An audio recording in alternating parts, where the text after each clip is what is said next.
Some secrets don't stay buried. They wait. For 14 years, a dying man's final word sat locked inside a desk, hidden by the one person who was supposed to carry them forward. A daughter lost everything: her name, her inheritance, her father's truth. A brother walked away with an empire built on a lie. And nobody questioned it. Until a woodworker in a flea market bought a beat-up old desk for $40 on a Saturday morning and changed everything. This is the story of what one honest man found, and what it cost him to do the right thing. If this story moves you, hit the like button and drop a comment with the city you're watching from. I want to see how far this one travels. The flea market on Caldwell Avenue ran every Saturday from 6 in the morning until the last vendor gave up and packed their truck.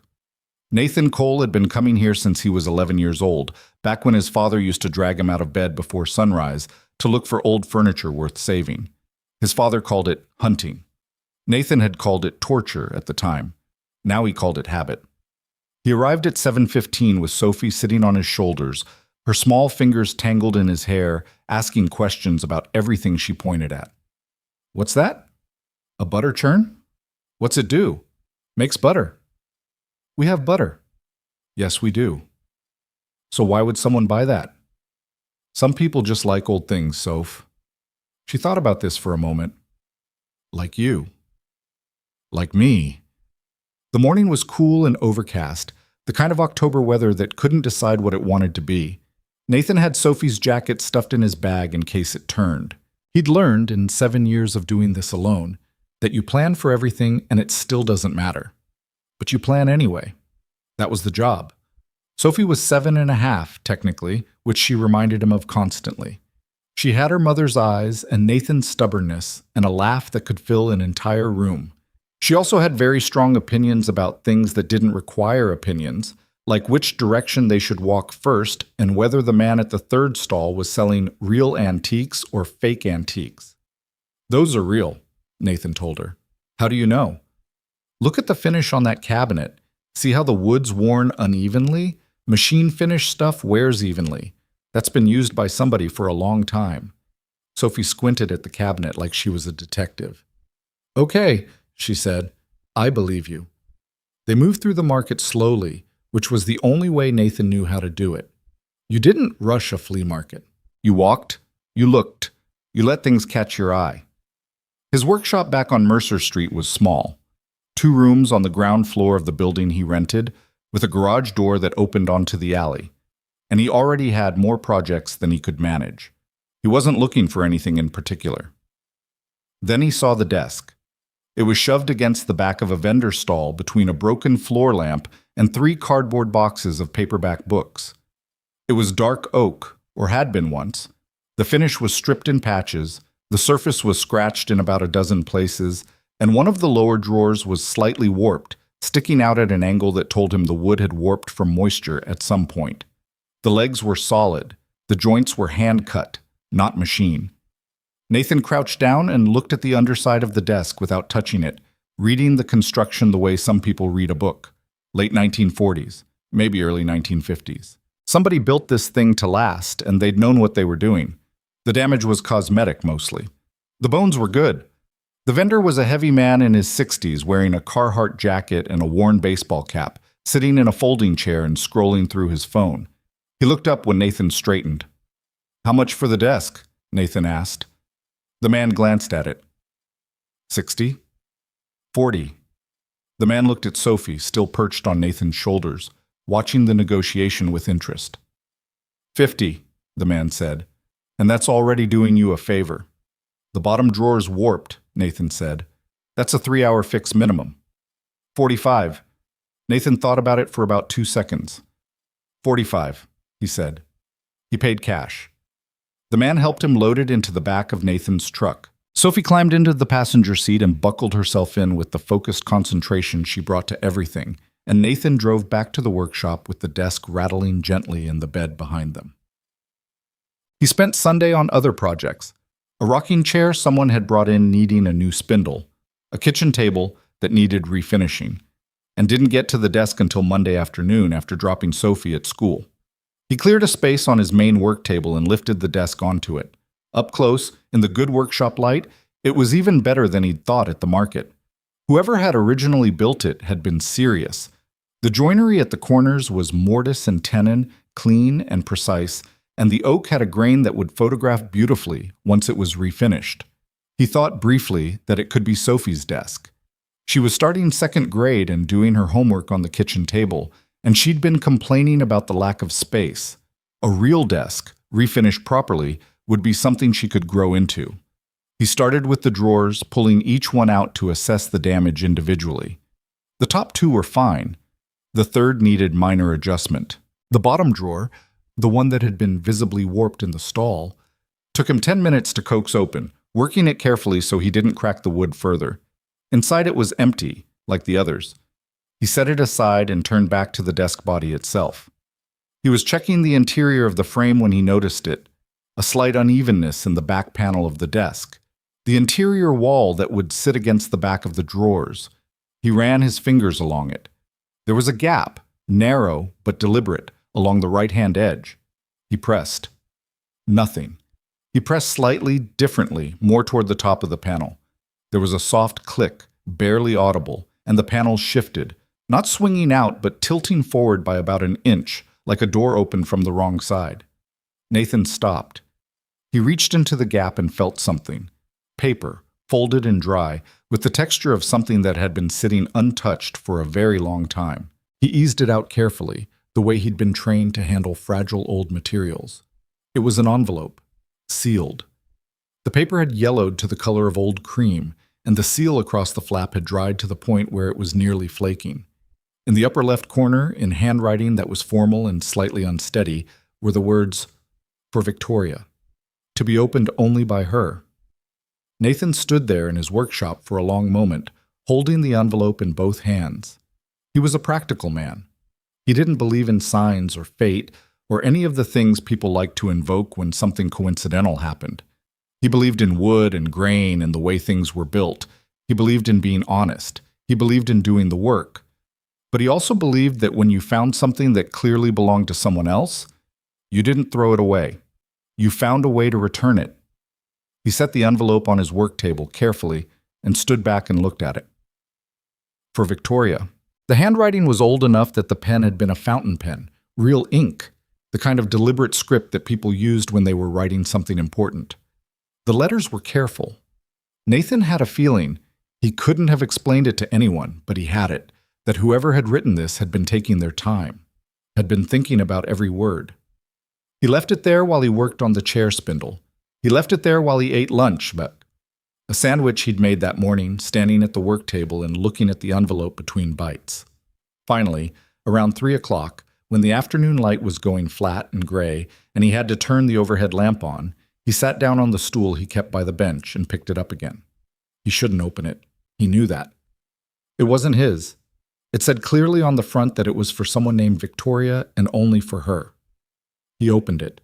He told himself afterward that he did it because he needed to know who Victoria was in order to find her. That was partly true. The other part was that he was human, and he'd been staring at this envelope for 6 hours, and you could only resist something like that for so long. Inside were 3 pages, folded twice. The handwriting was the same as the outside, careful, slightly trembling, the script of someone writing through difficulty. Nathan unfolded them and read, "My dearest Victoria, by the time you read this, I will be gone. I know that, and I am at peace with it. But there are things I couldn't say to your face, and things I should have said a long time ago, and I am afraid that if I don't write them now, I will run out of time. The lawyers have told you that I signed the revised will in March. I did not. I want you to understand that clearly. I did not sign that document. What you saw filed with the court is not the will I wrote, and it is not what I intended. My real will is where I always kept my important papers. You know the place, the green folder in the cabinet in my study, the one I showed you when you were 16 and I was trying to explain to you how to handle things when I was gone. I don't know what happened to it.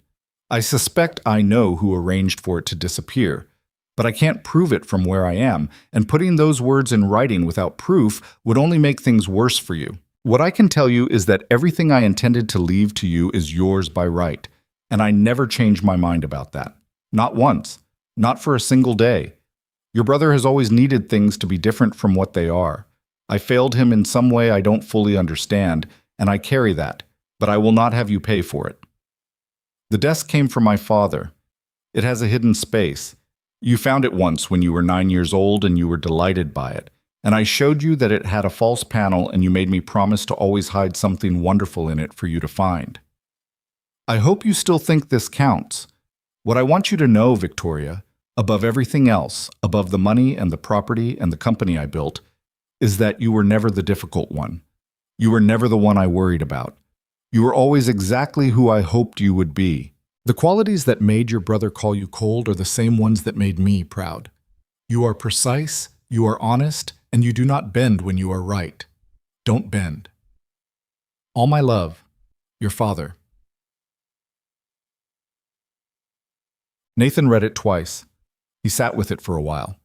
Outside the workshop, the alley was quiet except for a delivery truck rumbling past on the street at the far end. A door banged somewhere. He could hear the hiss of wind through the gap under the garage door. He folded the pages carefully and put them back in the envelope. Then he sat with the envelope in his hands and thought about what he'd just done and what it meant. Someone had taken this desk and put it through a flea market without knowing or caring what was inside it. Maybe they'd known and done it deliberately. Maybe they'd inherited the desk from someone who'd inherited it from someone else and had no idea about the compartment. He didn't know, and it didn't matter right now. What mattered was that a man had written a letter to his daughter telling her that she'd been cheated out of her inheritance, and that letter had been sitting in a hidden compartment in a desk for what appeared to be a very long time. He needed to find Victoria. He started simply. He Googled Victoria and inheritance dispute and got approximately 4,000 results about various legal cases and reality television programs. He tried Victoria inheritance fraud and narrowed it down slightly, but still had nothing useful. He didn't have a last name. He didn't have a date. He didn't have a city or a company or any concrete detail except a father's first name, which the letter didn't mention. He was still sitting at his laptop when his phone buzzed at 3:50. Sophie's school. He closed the laptop and went to pick her up. Sophie came out of the school doors in her purple jacket, carrying her backpack on both shoulders and holding a drawing she'd made in art class. She showed it to him before she'd even said hello. A picture of what appeared to be their workshop, with a figure that was probably Nathan standing next to a much smaller figure that was clearly Sophie, both of them surrounded by shapes that might have been furniture. "That's us," she said, pointing unnecessarily. "I can see that. Ms. Reyes said I drew the proportions well." "She's right." He crouched down to look at it properly. "You made my arms the right length." Sophie beamed at this. "Most people make arms too short," she said, with the confidence of someone who had given this considerable thought. They walked to the truck together. Sophie told him about her day in the sequential, detail-heavy way she always did. Not summarizing, but narrating, with digressions and corrections and backtracking. He listened to all of it. He'd learned early on that if you made her feel like you were only half listening, she'd stop telling you things, and he never wanted that to happen. They made pasta for dinner. Sophie helped stir the sauce and burned herself slightly on the edge of the pot. Not badly, just enough to require a dramatic pause and a Band-Aid she didn't need. Nathan fixed both, held her finger under cool water for 2 minutes, put the Band-Aid on, watched her inspect it with deep satisfaction, resumed dinner. After Sophie was in bed, he went back to the laptop. He worked at it systematically, the way he worked on a piece of furniture. Start with what you know, look at the structure, figure out what's solid and what needs work. He knew the desk was old enough that the letter was probably at least 10 or 15 years old. He knew the father had built a company. He knew the brother had contested a will and won. He knew the daughter's name was Victoria. He searched for inheritance disputes involving a daughter named Victoria and a contested will filtered by various time periods. He searched for fraud cases related to contested wills in probate courts, looking for patterns. He spent 2 hours on this without finding anything specific. Then he tried a different angle. He searched for female CEOs named Victoria who had started companies from scratch and were currently successful. He added, founded her own company after legal dispute. He wasn't sure why he tried this except that the letter had been specific about what the father knew about his daughter. You are precise, you are honest, you do not bend when you are right. and it sounded like someone who would not have simply accepted losing and disappeared. On the fourth page of results, he found her. Victoria Ashford, CEO of Ashford Capital Group, age 30. Featured in a business magazine 6 months ago with a profile that mentioned, in a single paragraph, that she had founded her firm 12 years ago, which would have made her 18, after what the article called a difficult period following her father's death. The article didn't elaborate. It moved on quickly, the way journalists moved on from things that the subject clearly didn't want to discuss. But it was enough. Nathan stared at the picture that accompanied the article for a long moment. Victoria Ashford was sharp-featured and professionally composed, the kind of person who looked like they'd been photographed by professionals enough times to be comfortable with it. There was something in her expression, though, that the professional composure didn't quite cover. A quality of controlled tension, like someone who had learned to hold themselves very still. He recognized it vaguely from his own mirror in the early years after Sophie's mother had left. He found the contact page for Ashford Capital Group. He found a general inquiry email address and an address for their offices in the financial district. He composed an email carefully, trying to explain what he'd found without sounding like someone trying to run a scam.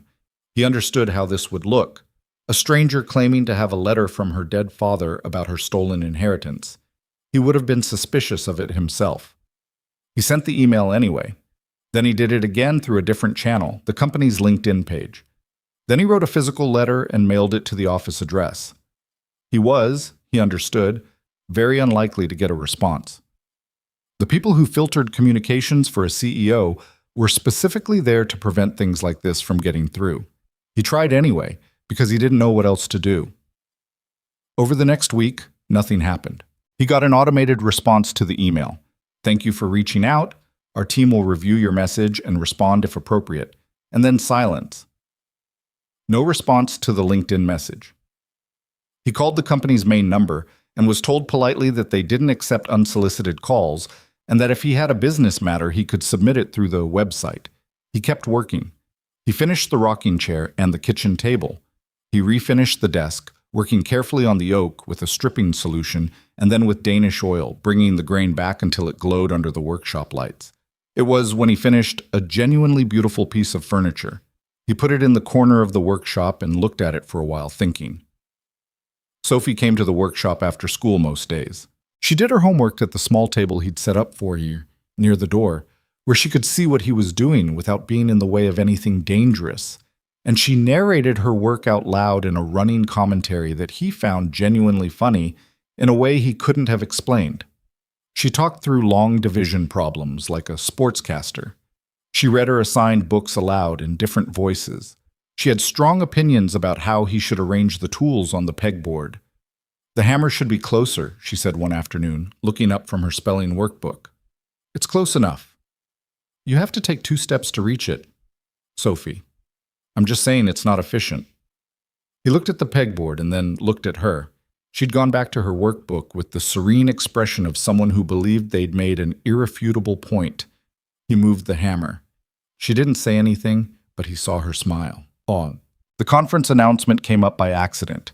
He was looking for any upcoming public event where Victoria Ashford might be speaking, not expecting to find one, just being thorough, and he found it on the website for the Meridian Business Forum, a regional conference for finance and investment professionals. Victoria Ashford was listed as a keynote speaker for the second day, speaking on building resilience in volatile markets. The conference was at the Meridian Hotel downtown, starting in 8 days. Nathan sat back and thought about this for a while. He had no business attending a finance conference. He was a woodworker. He didn't have $2,000 for a conference registration, and even if he did, he wasn't sure it would get him close enough to actually speak to her. But there would be public areas, lobbies, people coming and going. He thought about the logistics of it the way he thought about a complicated piece of joinery. What were the available angles and which one was actually workable? He called his neighbor, Mrs. Paulson, who was 71 and retired and had a complicated and opinionated relationship with Sophie that was essentially mutual adoption. He asked if she could watch Sophie on Thursday evening, the day of the keynote speech. Mrs. Paulson said yes, and then asked 17 follow-up questions about Sophie's dinner preferences and bedtime routine, most of which Nathan answered, some of which he deflected because Mrs. Paulson and Sophie had already negotiated their own arrangements that he was only partially aware of. He drove downtown on Thursday evening in his work truck, wearing the cleanest shirt he owned and the jacket he reserved for the meetings at Sophie's school. He parked 2 blocks from the hotel and walked. The Meridian was the kind of place that had marble floors and a staff that was very good at quickly identifying people who didn't belong. Nathan was aware that he looked like a woodworker in a jacket. He went in anyway. The lobby was busy with conference attendees, men and women in suits, carrying leather folders, talking into phones or at each other with the particular energy of people who were networking. Nathan found a position near the interior corridor that led to the main conference room, where he could see the flow of traffic without being immediately obvious. He had the envelope in his jacket pocket. He waited for an hour and 40 minutes. He saw her come out of the conference room during a break between sessions, surrounded by 3 people who appeared to be either staff or associates, a woman in a gray suit who seemed to be running logistics, a younger man who was writing things on a tablet, and an older man who was talking as they walked. Victoria Ashford was shorter than he'd expected, maybe 5'4", moving quickly with the purposeful stride of someone who was always slightly behind schedule. She was listening to the older man while looking at her phone, and she had the quality he'd noticed in the magazine photo, that controlled, contained tension. He was not going to be able to get through the cluster of people around her in the lobby. He watched them move toward a side corridor and thought quickly. The side corridor probably led to a service area or a break room, somewhere the conference staff used. He moved parallel to them along the outside of the lobby and found a second entrance to the corridor about 30 feet farther along. He went in. He came out ahead of them. He turned and walked back toward them, and when Victoria Ashford looked up from her phone and saw him standing in the corridor, he held out the envelope before she could say anything, or the people with her could redirect him. "My name is Nathan Cole," he said. "I bought a desk at a flea market. This was inside it. It has your father's handwriting on the outside, and I think it's been lost for a long time. I'm sorry for the interruption." The older man said, "Sir, you need to—" But Victoria Ashford had seen the front of the envelope. She'd gone very still. Not still the way someone freezes when they're startled. Still the way something stops when it's been hit. The woman in the gray suit reached out and put a hand on Nathan's arm, and he let her, because he wasn't trying to cause a scene. He kept his eyes on Victoria. She was looking at the handwriting on the front of the envelope. For Victoria. He watched something move across her face.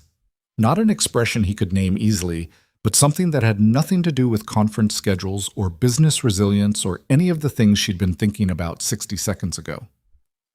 "Where did you get this?" she said. Her voice was level, but just barely. "A flea market on Caldwell Avenue," Nathan said. "About 2 weeks ago. It was in a hidden compartment in an oak desk. I tried to reach you through your company, but I couldn't get through, and I didn't know what else to do." The woman in the gray suit said, "Ms. Ashford, we should get back." "Give us a minute, Karen." Karen didn't look pleased about this, but she stepped back. The younger man with the tablet looked uncertain. The older man had gone quiet. Victoria Ashford looked at Nathan for a moment. Actually looked at him, which was different from the glance she'd given him when he'd first appeared. She was assessing him, he understood, trying to figure out what he was. "Is there something in it?" she said. "Yes." "Have you read it?" He held her gaze. "Yes, I shouldn't have, and I'm sorry, but I needed to know who to find and I didn't have a name." She was quiet for a moment. Then she took the envelope from his hand. She looked at the front of it for a long moment, at the handwriting, and Nathan watched her jaw tighten and then release. "I need to be back on stage in 12 minutes, she said. "I know, I'm sorry to do it this way." She looked at him again. Whatever she was looking for, she apparently found enough of it. She put the envelope in her bag and said, "Give your contact information to Karen. I'll be in touch." She walked away. Karen materialized at Nathan's elbow with a tight, professional expression and a business card she held out for him to write on. He gave her his number and his workshop address. She wrote it down and disappeared after her boss without another word. Nathan stood in the corridor for a moment and then walked back out through the lobby and out the front doors of the hotel and stood on the sidewalk in the October evening, exhaling. He'd done the thing. He didn't know what happened next. He drove home, picked up Sophie from Mrs.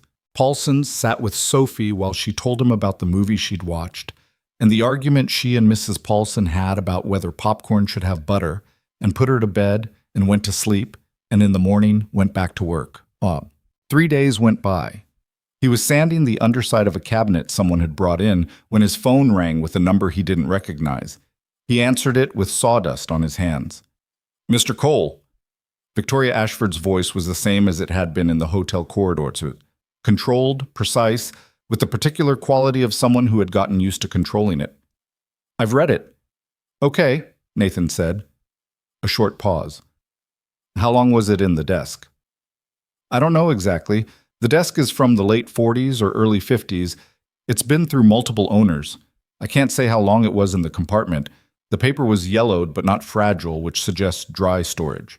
My best guess is somewhere between 10 and 20 years, but that's just a guess." Another pause. "My father died 14 years ago." "I'm sorry." She didn't respond to that directly. "He mentions a cabinet in his study, green folder. I know what he's referring to. I searched that office after he died." There was no green folder. "Someone moved it," Nathan said. "Yes?" Her voice didn't change. "Someone moved it." A beat. "I need to ask you something directly, Mr. Cole." "Go ahead." "What do you want?" He understood why she was asking. He'd thought about how to answer this if it came up. "I want to give you the letter and whatever it means, and then I want to go back to my workshop. That's it." "You don't want compensation?" "No." "You're not working with anyone?" "I'm a woodworker," Nathan said. "I live with my 7-year-old daughter. I'm not working with anyone." A longer pause this time. When she spoke again, the control in her voice had shifted slightly. Not gone, but different, like something had adjusted underneath it. "Mr. Cole," she said, "I'd like to meet with you and have my legal team present. There may be more to this than the letter itself, and if there is, I need people who can evaluate it properly." "That's fine," he said. "Tell me when." He wrote the time and address on a piece of scrap wood he had near the bench, because he couldn't find paper. And when Sophie came home from school and found the scrap wood on the kitchen table, she asked what it was, and he told her it was a meeting. She asked what kind of meeting. "Business," he said. "Your business?" "Someone else's business. I'm just part of it for now." Sophie considered this. "That's kind of mysterious," she said. "A little bit, yeah."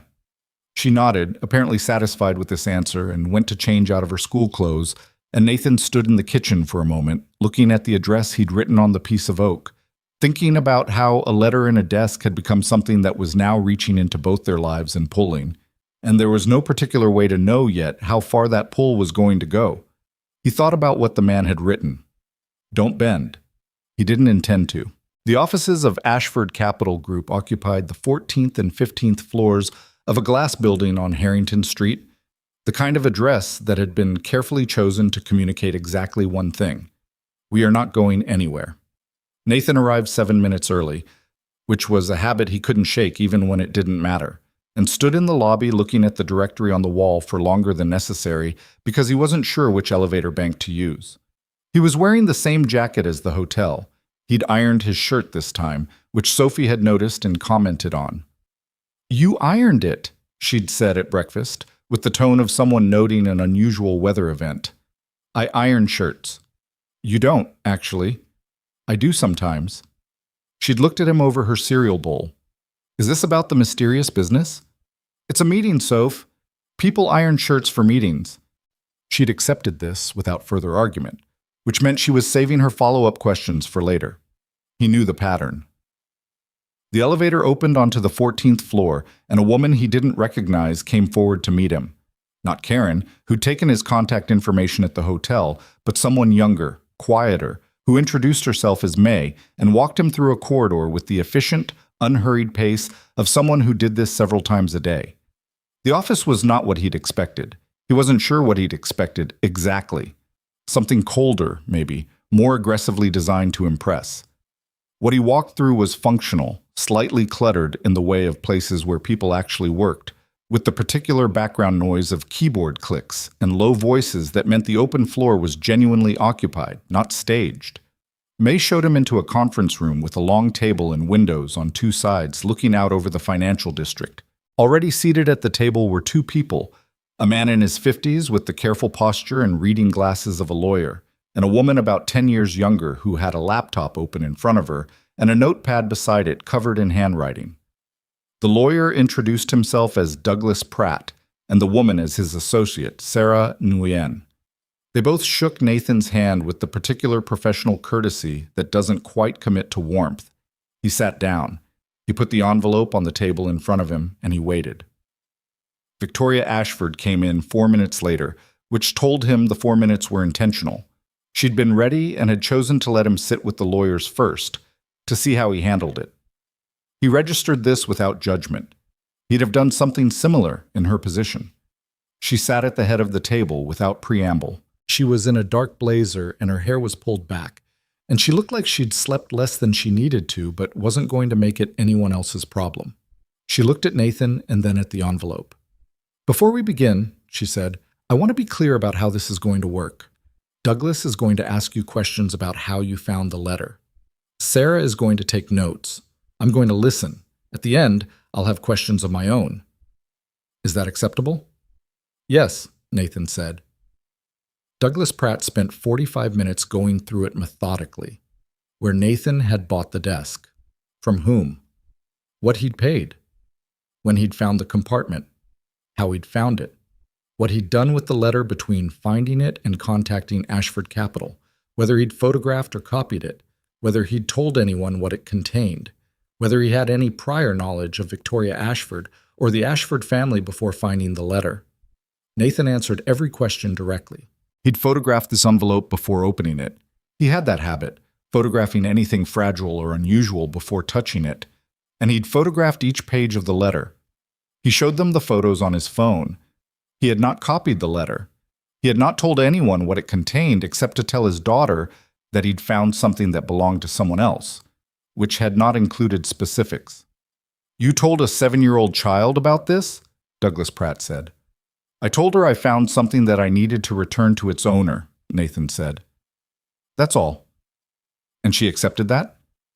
"She asked about 4 more questions and then moved on to something she cared about more." He paused. "She's 7.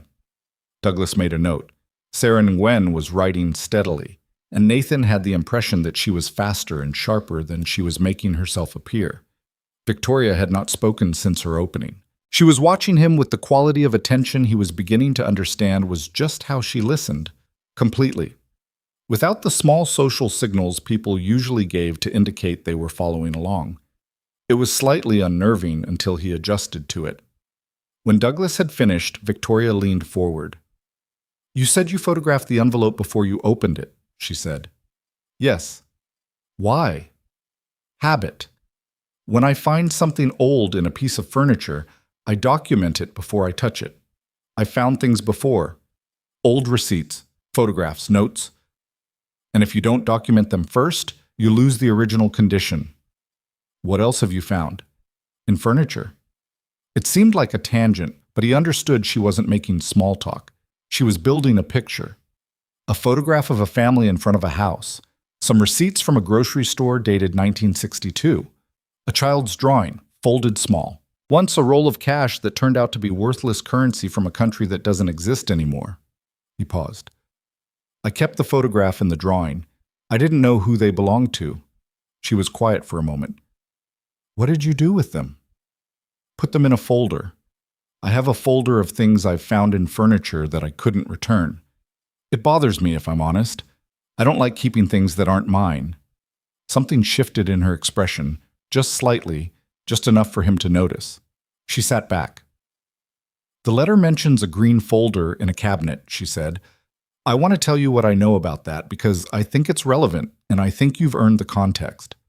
She glanced at Douglas and he gave a small nod. "When my father died, his study was locked for 2 weeks while the estate was being processed. My brother, his name is Garrett, was the one managing the estate. He had access to the study during those 2 weeks. When I was finally allowed to go through it, there was no green folder. I noticed it was missing because I remembered my father showing it to me when I was 16, the same conversation he mentions in the letter. I asked Garrett about it. He said he didn't know what I was talking about. She said this flatly, without inflection, the way you repeat something you've gone over so many times, it's lost all its texture. The will that was filed, she continued, showed that my father had revised his intentions significantly in the last year of his life, reducing my share and increasing Garrett's control of the company. I contested it. The probate court found in Garrett's favor. I had no evidence to the contrary, no prior will, no documentation of my father's actual intentions, no witnesses who could contradict the revision. She paused. I was 22 years old and I had just lost my father. I didn't have the resources to fight it properly. So I left and built something else, Nathan said, and built something else. She said it without pride, just as a fact. It took 12 years. The company is profitable and stable. I don't need the Ashford estate. She looked at him steadily. But the letter says there's an original will. And if there's an original will, then what was filed with the probate court was fraudulent, and that changes things. Because of Garrett. Because of Garrett. Because he has been running the company my father built for 14 years on the basis of a document that my father, according to this letter, never signed. She said it clearly without drama, and that lack of drama made it hit harder. He says he'll fight it.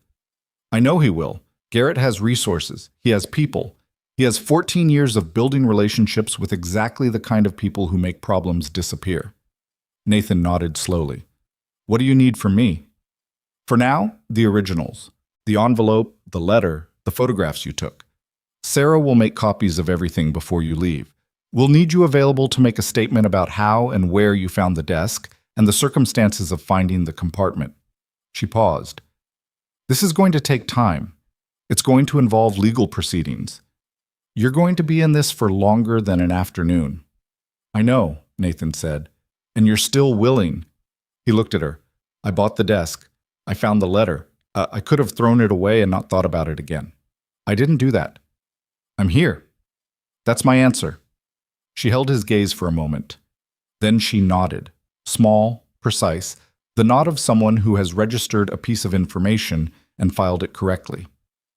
Douglas will handle the documentation, she said. She stood, which meant the formal part of the meeting was over. She extended her hand across the table. He shook it. Her grip was firm and brief, the handshake of someone who had very long ago stopped worrying about what their handshake communicated. She was at the door when she turned back. Mr. Cole? The desk. What did you do with it? Refinished it, he said. It's in my workshop. Was it worth the $45? Significantly. Something crossed her face that might, in different circumstances, have been close to a smile. Then she was gone, and Douglas Pratt was opening a folder, and Sarah Nguyen was pulling on a pair of archival gloves to handle the letter, and Nathan sat back in the chair and thought that whatever he'd expected this to be, it wasn't this. The weeks that followed had a strange double quality to them. His actual life, the workshop, the clients, Sophie's school schedule, grocery runs, the evening routine, continued exactly as it always had. Underneath it, or running parallel to it, was this other thing. The occasional call from Sarah Nguyen asking for clarification on some detail, an email from Douglas Pratt's firm asking him to sign something. Progress reports that told him the legal team was moving, but didn't tell him much more than that. He was finishing a bookshelf commission for a couple in the north side of the city when Sarah called to tell him that Douglas's team had located the original desk at the estate, the physical desk that had belonged to Victoria's father, which was different from Nathan's flea market desk, which had apparently been a secondary piece. The estate desk was still in the family home, which Garrett Ashford occupied. They were requesting access to the study as part of a probate review application. Garrett's lawyers were resisting. What does that mean? Nathan asked. He was on the phone in the alley behind the workshop, leaning against the wall with sawdust on his forearms. It means we expected it, Sarah said. Garrett has known for 3 weeks that Victoria has retained new counsel and that there's new evidence in play. He doesn't know exactly what the evidence is, but he knows something has changed. His legal team has been very active. Active how? Filing motions? Requesting delays? Standard obstruction playbook. She paused. But the probate court has agreed to hear Victoria's application for review. That's significant. It means the judge found enough merit to proceed. Garrett's team will keep fighting, but the door is open. Nathan went back inside and picked up his tools and thought about Garrett Ashford, who had watched his sister lose everything at 22 and had done nothing. Had probably done worse than nothing. He tried to construct a version of events where Garrett had genuinely believed the will was legitimate and couldn't make it hold together. Not with the letter, not with the missing green folder, not with the 2 weeks alone in the locked study. He didn't say this to anyone. It wasn't his conclusion to draw publicly. He just carried it around while he worked. Sophie noticed he was distracted about 10 days into this period and said so directly, in the way she addressed most things. "You're somewhere else," she said one evening. They were doing dishes together. She washed, he dried, which was the arrangement they'd landed on after extensive negotiation when she was 5 and had insisted she was old enough to help. "I'm right here," he said. "Your body is? Your brain is doing something else." He dried a bowl and put it away. "There's a situation I'm involved in that's taking up some thinking. The mysterious business." The mysterious business. Is it dangerous? He looked at her. She was 8 inches shorter than the counter, standing on the step stool she used, scrubbing a pot with the focused energy she brought to tasks she considered important. She'd asked the question without looking up, in the same matter-of-fact tone she used for most things. But the question was not casual. "No," he said, and then stopped because he didn't like lying to her even by simplification. "It's complicated, but I'm being careful." "You say that about the table saw too. And I'm still here." She rinsed the pot and handed it to him. "Okay," she said, "but if it gets dangerous, you have to tell me." "You're 7? 7.5. You're 7.5, and I'm the parent, and Dad." She looked at him now, serious in the way she occasionally was serious, which was different from her ordinary intensity. "I'm not saying I'm going to do anything about it. I just want to know." He dried the pot. He thought about what to say. He thought about her question, "Is it dangerous?" And about the fact that she'd been living alone with him since she was 13 months old, which meant she'd grown up in a household where the only adult was a person who mostly kept things to himself, and she'd compensated by paying very close attention. "If it gets to a point where I think you should know," he said, "I'll tell you. That's the best I can do." She thought about this for a moment. "Fair," she said, and went back to the dishes. Dasm. He met Victoria for the second time at a coffee place near her office. Her suggestion, 4 weeks after the conference room meeting. She was already there when he arrived, which surprised him. He'd been 2 minutes early. She was at a corner table with her laptop closed in front of her and a coffee she was holding in both hands. And she looked, for the first time since he'd met her, like she was not performing anything for anyone. She looked tired. She caught him registering this, and her expression shifted back toward composed, automatically, like a muscle reacting before the brain does. "I've been here since 5:30, she said, answering the question he hadn't asked. "Early meetings?" He sat down. "How are the proceedings going?" Slowly, she set down the coffee. Douglas filed the application for review 3 weeks ago. Garrett's team has submitted 2 rounds of opposing motions. The court has set a preliminary hearing for next month. She paused. "We also found something." He waited. "The original will," she said, "or what we believe is the original will." He went still. "Where?" "It wasn't in the study. Garrett would have found it there and destroyed it. He had 2 weeks, and he's not careless. It was in a safety deposit box at a bank in the city, under my father's name. The account had been inactive for 14 years because no one knew to look for it. Douglas found the record through the estate's financial documentation, which Garrett had to disclose as part of the probate review process." She said this steadily, each sentence precise, but he could hear what was underneath it. "The bank confirmed the contents 2 days ago. It's a will signed by my father, dated 8 months before his death. It predates the revision by 7 months. And it shows what? It shows what my father actually intended. It shows I was given control of the company." She looked at the table for a moment. When she looked up, her face was doing something difficult and controlled, both at once. "I've known for 14 years that something was wrong. I just couldn't prove it. And now there's a document with his signature and the date." She stopped. "I'm sorry. Don't be. I don't usually do this in front of people I don't know." You don't have to apologize for it, Nathan said. She looked at him, the direct, assessing look he'd come to recognize. This time there was something else in it. You could have thrown the desk away, she said, or sold it without looking inside, or found the letter and kept it, or opened it and decided it was too complicated and left it alone. I know. Why didn't you? He thought about it, really thought about it, instead of giving her a quick answer. I have a daughter, he said. She watches everything I do, not deliberately. She's just paying attention. And I figured out a long time ago that what she's going to remember is not the things I tell her to do. It's the things she sees me actually do. He paused. I found something that belonged to someone else, so I returned it. That's the kind of thing I want her to see. Victoria was quiet for a moment. How old is she? 7.5? Technically. What's she like? It was not the question he'd been expecting. Opinionated, he said. Extremely.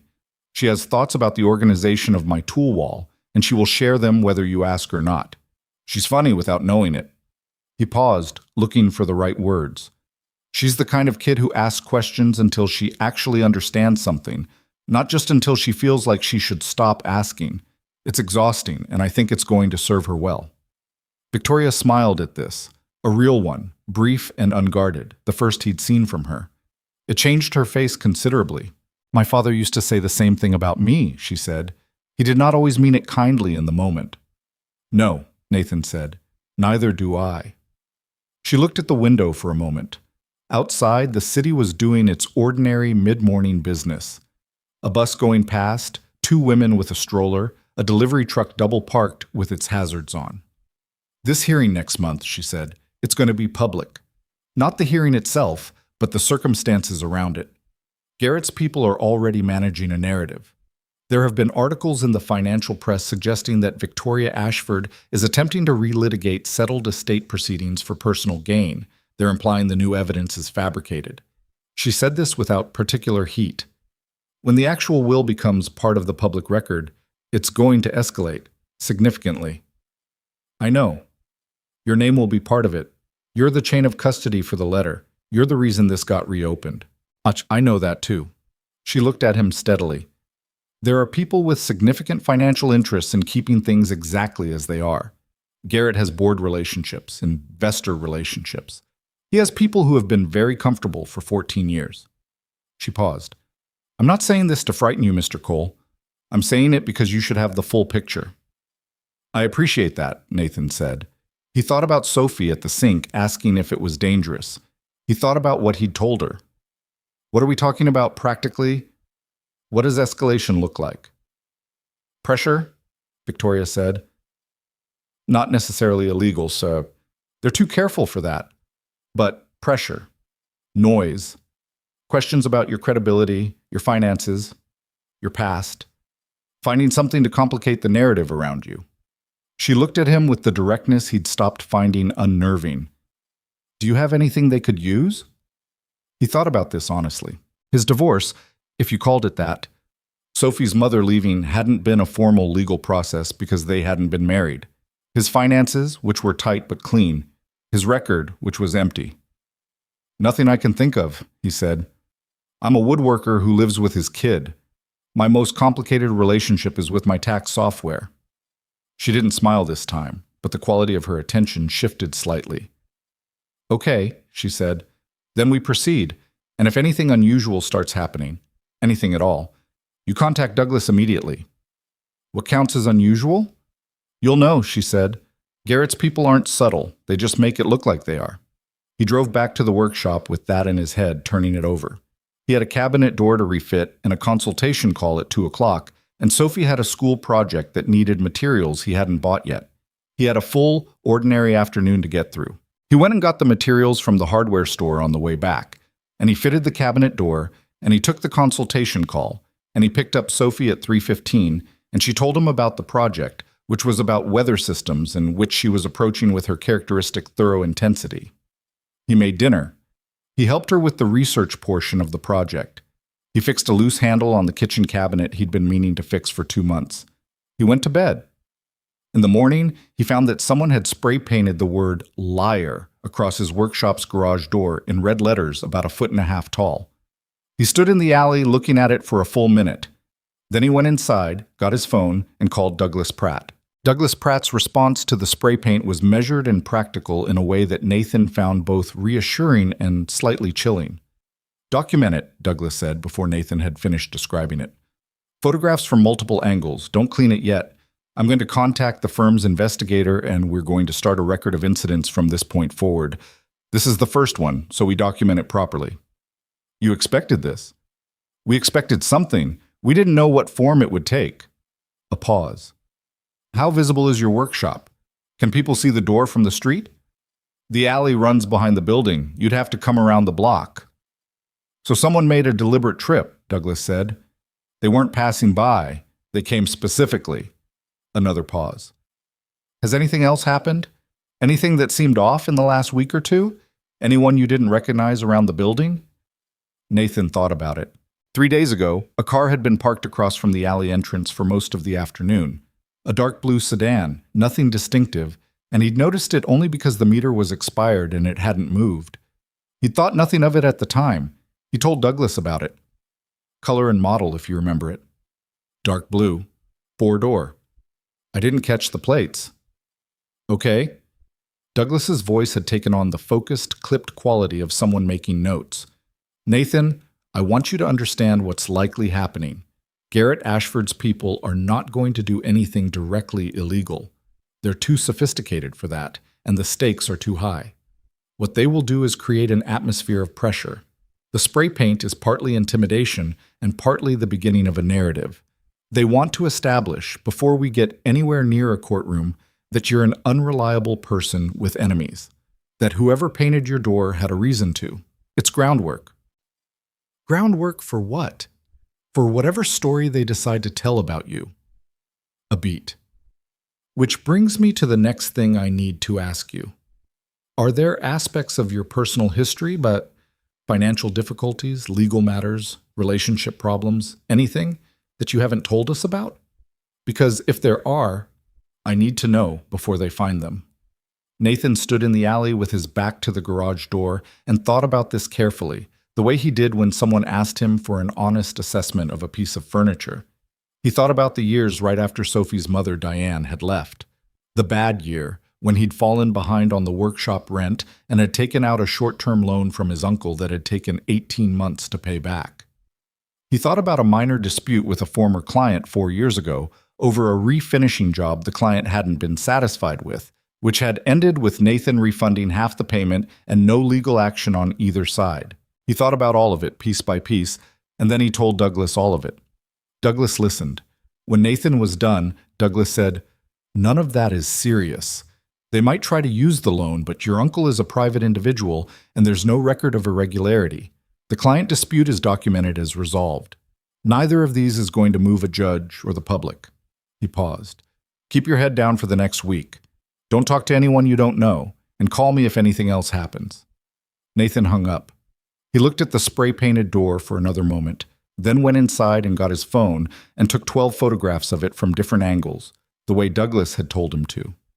He stood in the workshop and looked at the restored oak desk in the corner, Sophie's desk. The one he'd been saving for her, the one that had started all of this. Then he put his phone away and went to work. He did not tell Sophie about the garage door. He had the graffiti painted over by a neighbor who did property maintenance before she came home from school that afternoon. He wasn't hiding it from her deliberately. He was choosing his moment, which was different, or so he told himself. The next incident came 4 days later, and it was worse. He got a call from a number he didn't recognize at 7 in the evening, when Sophie was in the bath and he was cleaning up after dinner. He almost didn't answer it, but something made him pick up. "Mr. Cole?" The voice was male, professionally neutral, the voice of someone who made calls like this as a regular part of their job. "My name isn't important. I'm calling on behalf of someone who has a strong interest in the current legal proceedings you're involved in. I've been asked to let you know that those proceedings are going to become very uncomfortable for you if they continue, and that there's a cleaner option." Nathan said nothing. "The original letter," the voice continued, "is what's driving this forward. Without it, the chain of evidence falls apart. We're not asking for anything dramatic. We're asking you to reconsider your recollection of where you found it, or, alternatively, to indicate that the documents were presented to you by a third party whose motives you're now uncertain about. Either version protects you from further inconvenience. Protects me, Nathan said. You have a child, Mr. Cole. A daughter. That's a lot of weight to carry when things become publicly complicated. We're offering you a way out of that complication. The mention of Sophie was deliberate. It was meant to read as a threat carefully phrased as concern, and Nathan understood exactly what it was. This call is being recorded, he said, which was not entirely true. He'd managed to hit the record button on his phone about 8 seconds into the conversation, which meant the first part was lost, but most of it was there. A very brief silence. Then the line went dead. He stood in his kitchen with the phone in his hand and felt something cold move through him that was not quite fear but was adjacent to it. The spray paint had been anonymous and crude. This was specific. This was someone telling him they knew his daughter's name.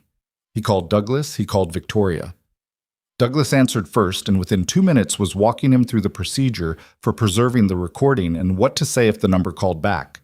Victoria called back 30 seconds after he finished with Douglas, which meant Douglas had already contacted her. Are you at home? She said. Yes. Sophie? In the bath. Don't be alone tonight, she said. Is there someone you can call? A neighbor? A friend? He thought about Mrs. Paulson, who was 71 and would be there within 5 minutes, and who would, if he told her what was happening, transform into a force of focused protective fury that would probably be more deterrent than anything legal. Yes, he said. Call them. I'm sending Karen over with someone from our security firm. They'll do a perimeter check and give you a contact number for overnight questions. This is escalating faster than we expected, and we need to get ahead of it. She paused. Nathan. It was the first time she'd used his first name. He registered it without comment. This is because of the will, she said. The bank confirmed the document 2 weeks ago, and Garrett's people have had time to realize what it means. They're panicking. Panicking people do sloppy things. That call you recorded is potentially criminal. It's witness intimidation, and Douglas is already drafting the filing. Her voice was precise and controlled, but underneath it he could hear something that was doing its best not to be. I'm sorry you're in this. I put myself in it, he said. You put yourself in it by doing the right thing. Those aren't mutually exclusive. A short silence, then, no, they're not. She exhaled. I'll call you in the morning. Keep your phone on. He called Mrs. Paulson, who arrived in 11 minutes with a casserole she'd had in the fridge, because Mrs. Paulson's response to any crisis was to bring food. She asked no questions about why Nathan needed company and instead talked to Sophie about a documentary she'd watched about dolphins while Nathan sat at the kitchen table and thought about the man's voice on the phone. Flat, professional, precise. You have a child, Mr. Cole. He thought about Victoria at 22, losing her father and her inheritance in the same year with no one making calls on her behalf, no legal team, no chain of evidence pointing to the truth. Just a young woman who'd built something from scratch because she had no other choice. He thought about her father in the letter. Don't bend. He wasn't planning to. Karen arrived at 9 with a man named Reeves, who was compact and quiet, and walked the perimeter of the building with a flashlight in a way that suggested he'd done this professionally before. He gave Nathan a card with a number on it and told him to call it if anything happened overnight. Sophie, who had been supposed to be in bed, appeared at the top of the stairs in her pajamas and observed all of this with the alert, bright-eyed attention of someone who had been listening from the hallway for some time. Sophie, Nathan said. I'm not asleep, she said reasonably. I can see that. She looked at Reeves, who looked back at her with the neutral expression of a man who had encountered unexpected children before. Are you a security person? She asked him. Yes, he said. Because of the mysterious business? Sophie? Yes, Reeves said to Nathan's mild surprise. He hadn't struck Nathan as a man who would engage with a 7-year-old's questions. Your dad is helping someone with something important, and I'm here to make sure you're both okay. Sophie processed this. For how long? Tonight, Reeves said. But we'll be around. She nodded, apparently satisfied, and went back upstairs. Nathan listened to her footsteps cross the hallway and the small sound of her door closing and felt something he couldn't name precisely. Not relief, not gratitude, something simpler and more complicated than both. She trusted him to handle it. She was scared, and she trusted him anyway, because she was 7.5 and he was the adult, and that was the entire foundation of her world. He was not going to let Garrett Ashford's people crack it. The financial press articles came out over the next 10 days. There were 3 of them, in publications that covered corporate and probate law with the dry, authoritative tone that was designed to sound like fact reporting while being, in practice, highly selective about which facts it reported. The first article described the probate review application as a late-stage challenge by Victoria Ashford, who lost a contested inheritance case 14 years ago based on documentation of disputed provenance. The second was more specific. It named Nathan, described him as the sole source of the contested letter, and noted that questions have been raised about the circumstances under which the document was acquired.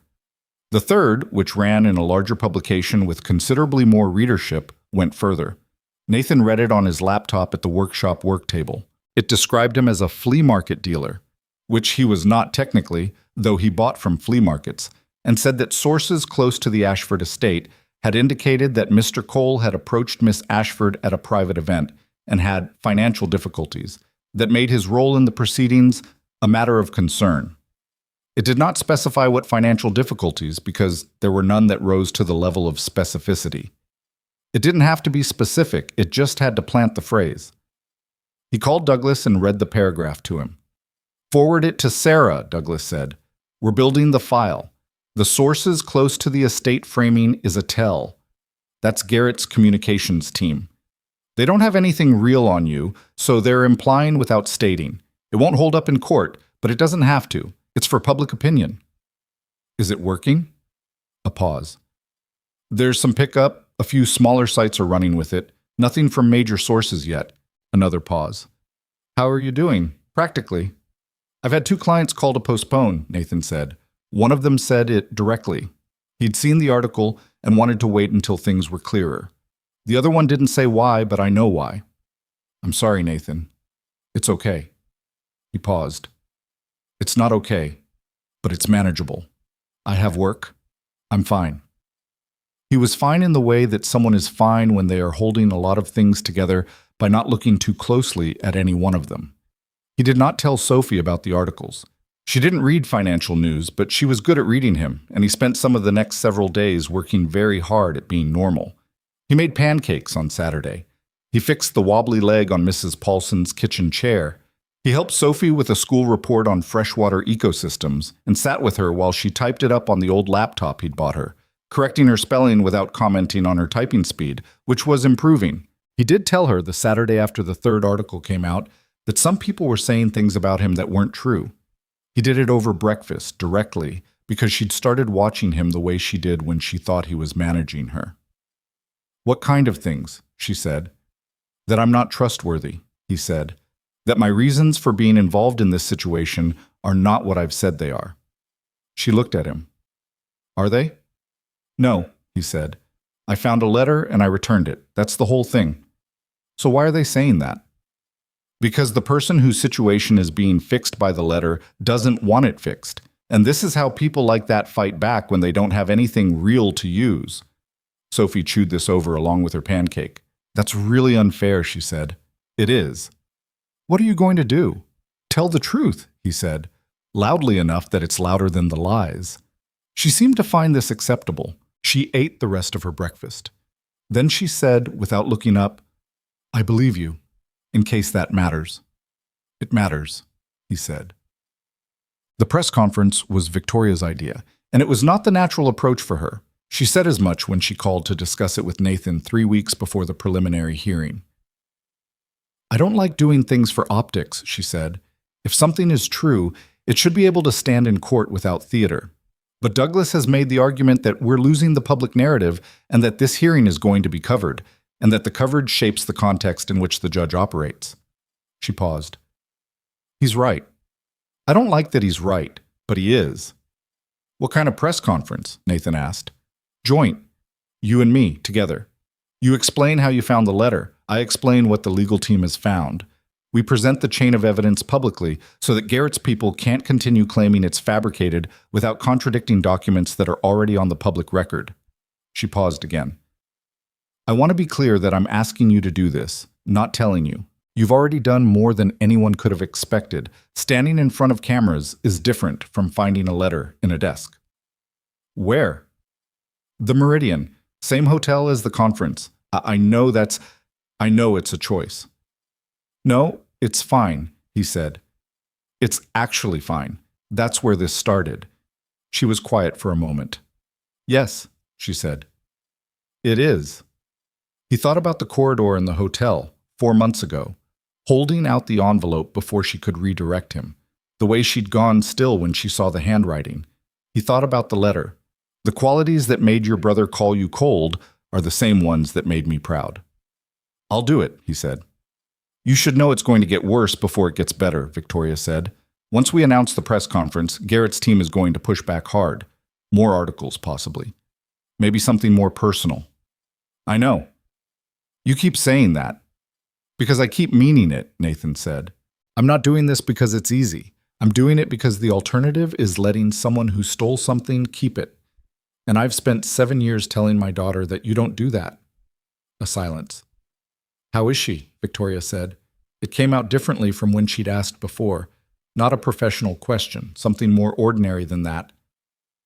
She built a model of a freshwater ecosystem for school, Nathan said. She included a miniature beaver dam made out of actual small sticks because she said styrofoam was not scientifically accurate. Victoria laughed. Genuine, brief, the laugh of someone who'd been taken by surprise. She sounds exhausting. Constantly, Nathan said. Well, the press conference was a Tuesday. Nathan arrived at the Meridian wearing the jacket and a shirt he'd bought specifically for this because Sophie had pointed out, with some firmness, that the ironed shirt from before had a paint stain on the cuff that he'd missed. Victoria was already there with Douglas and Karen and 2 people he didn't know who turned out to be from a communications firm she'd brought in for the day. There was a podium set up in one of the smaller conference rooms that had been opened to the press, and there were more cameras than Nathan had expected, a dozen at least, maybe more, along with reporters standing in clusters who looked at him with the particular professional interest of people who had read the financial articles and were here to see whether he would hold up under scrutiny. He was not comfortable. He was also not going to let that be visible. Victoria came to stand beside him before they went out.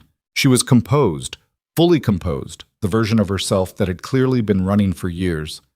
But she looked at him with an expression that was something other than professional and said quietly, "You don't have to make it perfect. You just have to tell the truth." "I know," he said. "Stop saying you know things." He almost smiled. "Okay." She went to the podium first. She was precise and clear, and she laid out the legal findings methodically.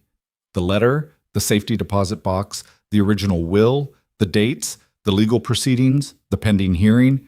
She did not editorialize.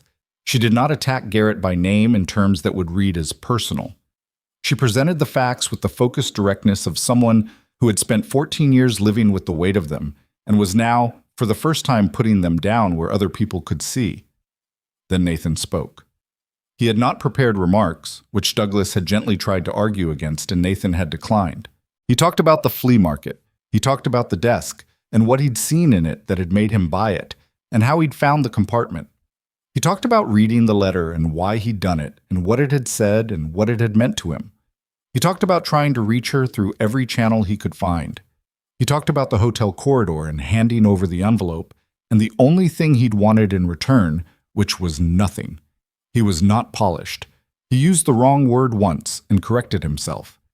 He paused in the middle of a sentence for 3 full seconds because he was thinking about something Sophie had said, and it hit him in a way he hadn't expected, and he stood there at the podium in the Meridian conference room with cameras pointed at him and took the 3 seconds and then finished the sentence. He said, "I have a daughter. She's 7. She watches everything I do, whether she tells me or not. And when I found that letter, the only question I could think about was, what does she see me do next?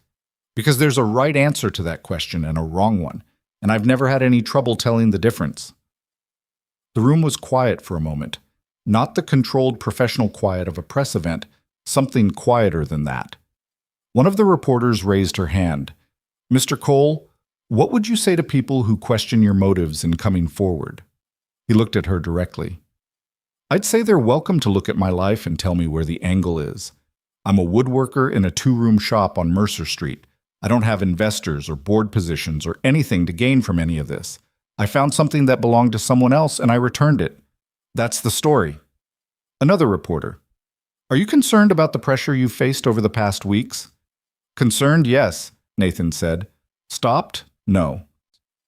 He looked out at the cameras and thought about the spray paint on the garage door, and the voice on the phone, and the articles, and Sophie appearing at the top of the stairs in her pajamas, looking at Reeves with her clear, practical eyes. He thought about a man writing a letter in a desk compartment because he was running out of time and he needed someone to eventually find it. He thought, here it is, someone found it. When they stepped away from the podium, Victoria stood beside him while Douglas managed the follow-up questions, and she said nothing for a moment. Then she said very quietly, so the cameras wouldn't pick it up, "That last part, about your daughter, you hadn't planned that." "No," he said. "It was the right thing to say." "I wasn't thinking about whether it was right," Nathan said. "I was just saying it." She looked at him. Something in her face had changed from even an hour ago. Not dramatically, not in a way anyone who hadn't been paying close attention would have caught. But the controlled tension that she'd carried every time he'd seen her was different now. Still there, but different. Like a muscle that has been held tight for so long it doesn't know how to release, but has started, cautiously, to try. "Thank you," she said. She didn't specify for what. She didn't have to. Outside the hotel, on the street, a small crowd had gathered, people who'd seen the feed online, Nathan guessed, or passers-by who'd noticed the camera trucks. He stood on the sidewalk in the October wind and looked at the city going about its business and thought that 3 months ago he'd been standing in a flea market looking at a beat-up desk, and now he was here.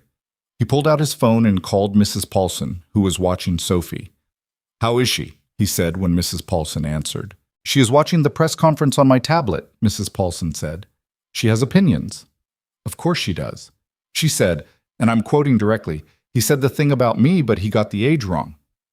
Nathan stopped walking. "What?" "She says you said she was 7. She is 7.5. He laughed. A real laugh. The first one in weeks that came from somewhere uncomplicated. He stood on the sidewalk outside the Meridian Hotel and laughed until his eyes watered while the October wind came off the street and the city went past him in its ordinary, indifferent rush. "Tell her," he said when he could talk again, "that I'll fix it on the record." The press conference footage ran everywhere by that evening. Not just the financial press, not just the business channels. The general news picked it up. The kind of coverage that reaches people who have no interest in probate law or inheritance disputes, but who will watch a woodworker stand at a podium and talk about his daughter for 90 seconds. That clip, specifically, the part about Sophie watching what he did, got shared widely enough that by the following morning, Nathan had 43 missed calls from numbers he didn't recognize, and his workshop email had 216 messages in it, most of which he didn't open. He found this out while standing in the workshop at 6:15, before Sophie was awake, drinking coffee and staring at his phone with the resigned expression of someone who has done a thing and is now living in the consequences of having done it. Douglas called at 7. "The response is significant," Douglas said, "and it's running in our favor." The narrative Garrett's team built over the past month, the financial difficulties, the unreliable source, it's not holding. Public sympathy is with you, which changes the pressure environment. A brief pause. Garrett's communications team has gone quiet in the last 12 hours. That usually means they're regrouping. Or deciding to do something worse, Nathan said. Possibly, Douglas said, without pretending otherwise. But the witness intimidation filing we submitted 2 weeks ago is now getting a second look in light of the press conference. The recorded call you made is part of that. We have a judge who is, from what I can tell, not happy about what she's reading. Is that good? An unhappy judge paying close attention to how both sides are behaving is generally good for the side that has been behaving, Douglas said. Nathan hung up and made Sophie's lunch. A cheese sandwich, an apple, the specific crackers she liked that came in the yellow box, and a note he tucked into the side of her bag every day. The notes were nothing elaborate, just a few words. Good luck with the math test. You've got it. Or, I'll be at pickup. We can stop for hot chocolate if you want. He'd started doing it when she was in kindergarten and had never stopped, and he didn't intend to. She came downstairs at 7:30 with her hair unbrushed and her jacket on backwards, which happened when she was thinking about something other than getting dressed. You said I was 7, she said, sitting down for breakfast. On the record, he said, in front of cameras. I'm 7.5. I know, I got it wrong. I'm sorry. He put her cereal in front of her. It was an emotional moment. She considered this, apparently deciding whether the emotional context was sufficient mitigation. Mrs. Paulson says a lot of people saw it. Yes. Were you nervous? He sat down across from her. Yes. You didn't look nervous. You do the work regardless, he said. Nervous or not? She stirred her cereal. She had the thoughtful inward look that meant she was processing something she hadn't finished with yet. Then she said, The woman, Victoria. She looked sad. He hadn't expected that. What do you mean? On the tablet, when you were talking about finding the letter, she looked sad. Sophie looked at him. Not crying sad, the other kind. He thought about what Victoria had looked like standing beside him after they'd stepped back from the podium. The change in her face he'd noticed and hadn't fully been able to name. Yeah, he said. I think she's been carrying something heavy for a long time. Sophie nodded slowly, the nod of someone who finds this explanation sufficient and is filing it appropriately. Is she nice? He thought about it. She's very honest. She doesn't waste words, she's careful. He paused. She laughed once when I told her about your beaver dam. Sophie's expression shifted toward the particular satisfaction of someone who has been correctly described by their work. It was scientifically accurate, she said. I told her that. The preliminary hearing was 2 weeks after the press conference, and Nathan was not in the room for most of it. He sat in a corridor outside the courtroom on a wooden bench that was aggressively uncomfortable, reading the same 3 pages of a book he'd brought without retaining any of it, while Douglas and Victoria and Sarah and 3 other lawyers Nathan had never met went through whatever happened inside. Garrett Ashford arrived with a group of 5. Nathan saw him for the first time in the corridor, coming out of the elevator with his legal team.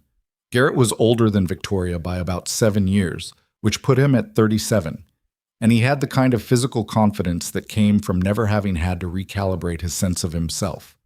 He was broad-shouldered and wore an expensive suit, and he looked at the world with the slightly elevated angle of someone who had always been in the position of looking down. He saw Nathan on the bench. Nathan saw him see it.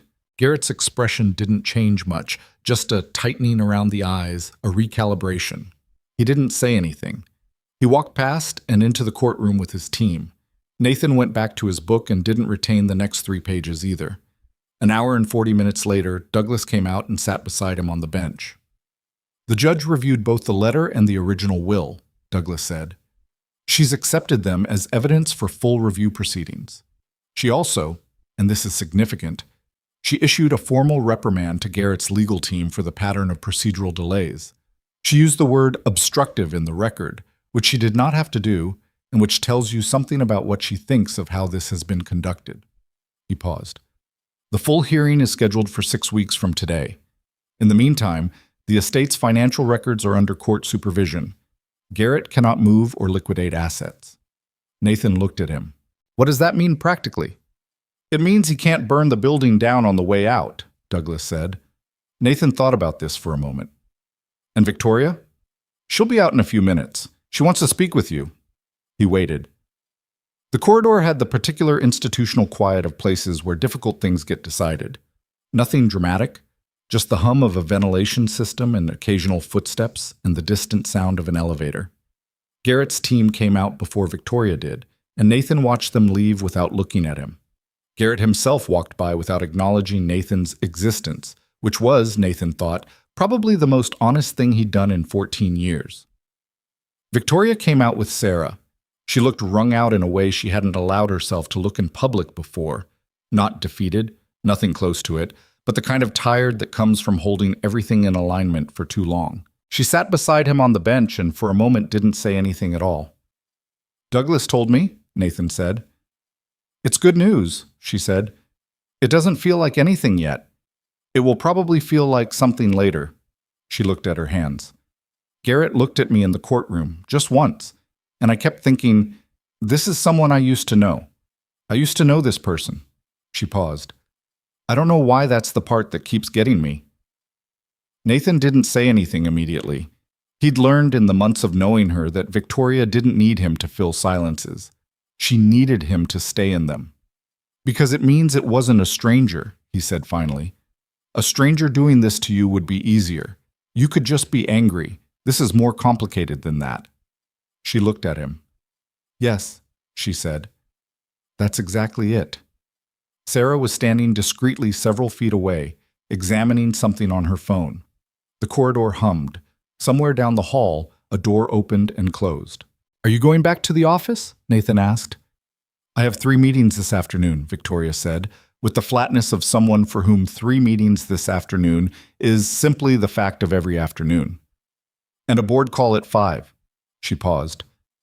Are you going back to the workshop? I have a cabinet door that needs refitting. And Sophie's got a thing at school tonight, a fall festival. She's been talking about the apple cider stand for 2 weeks. Something in Victoria's expression shifted. The tired edges softened by a fraction. Apple cider.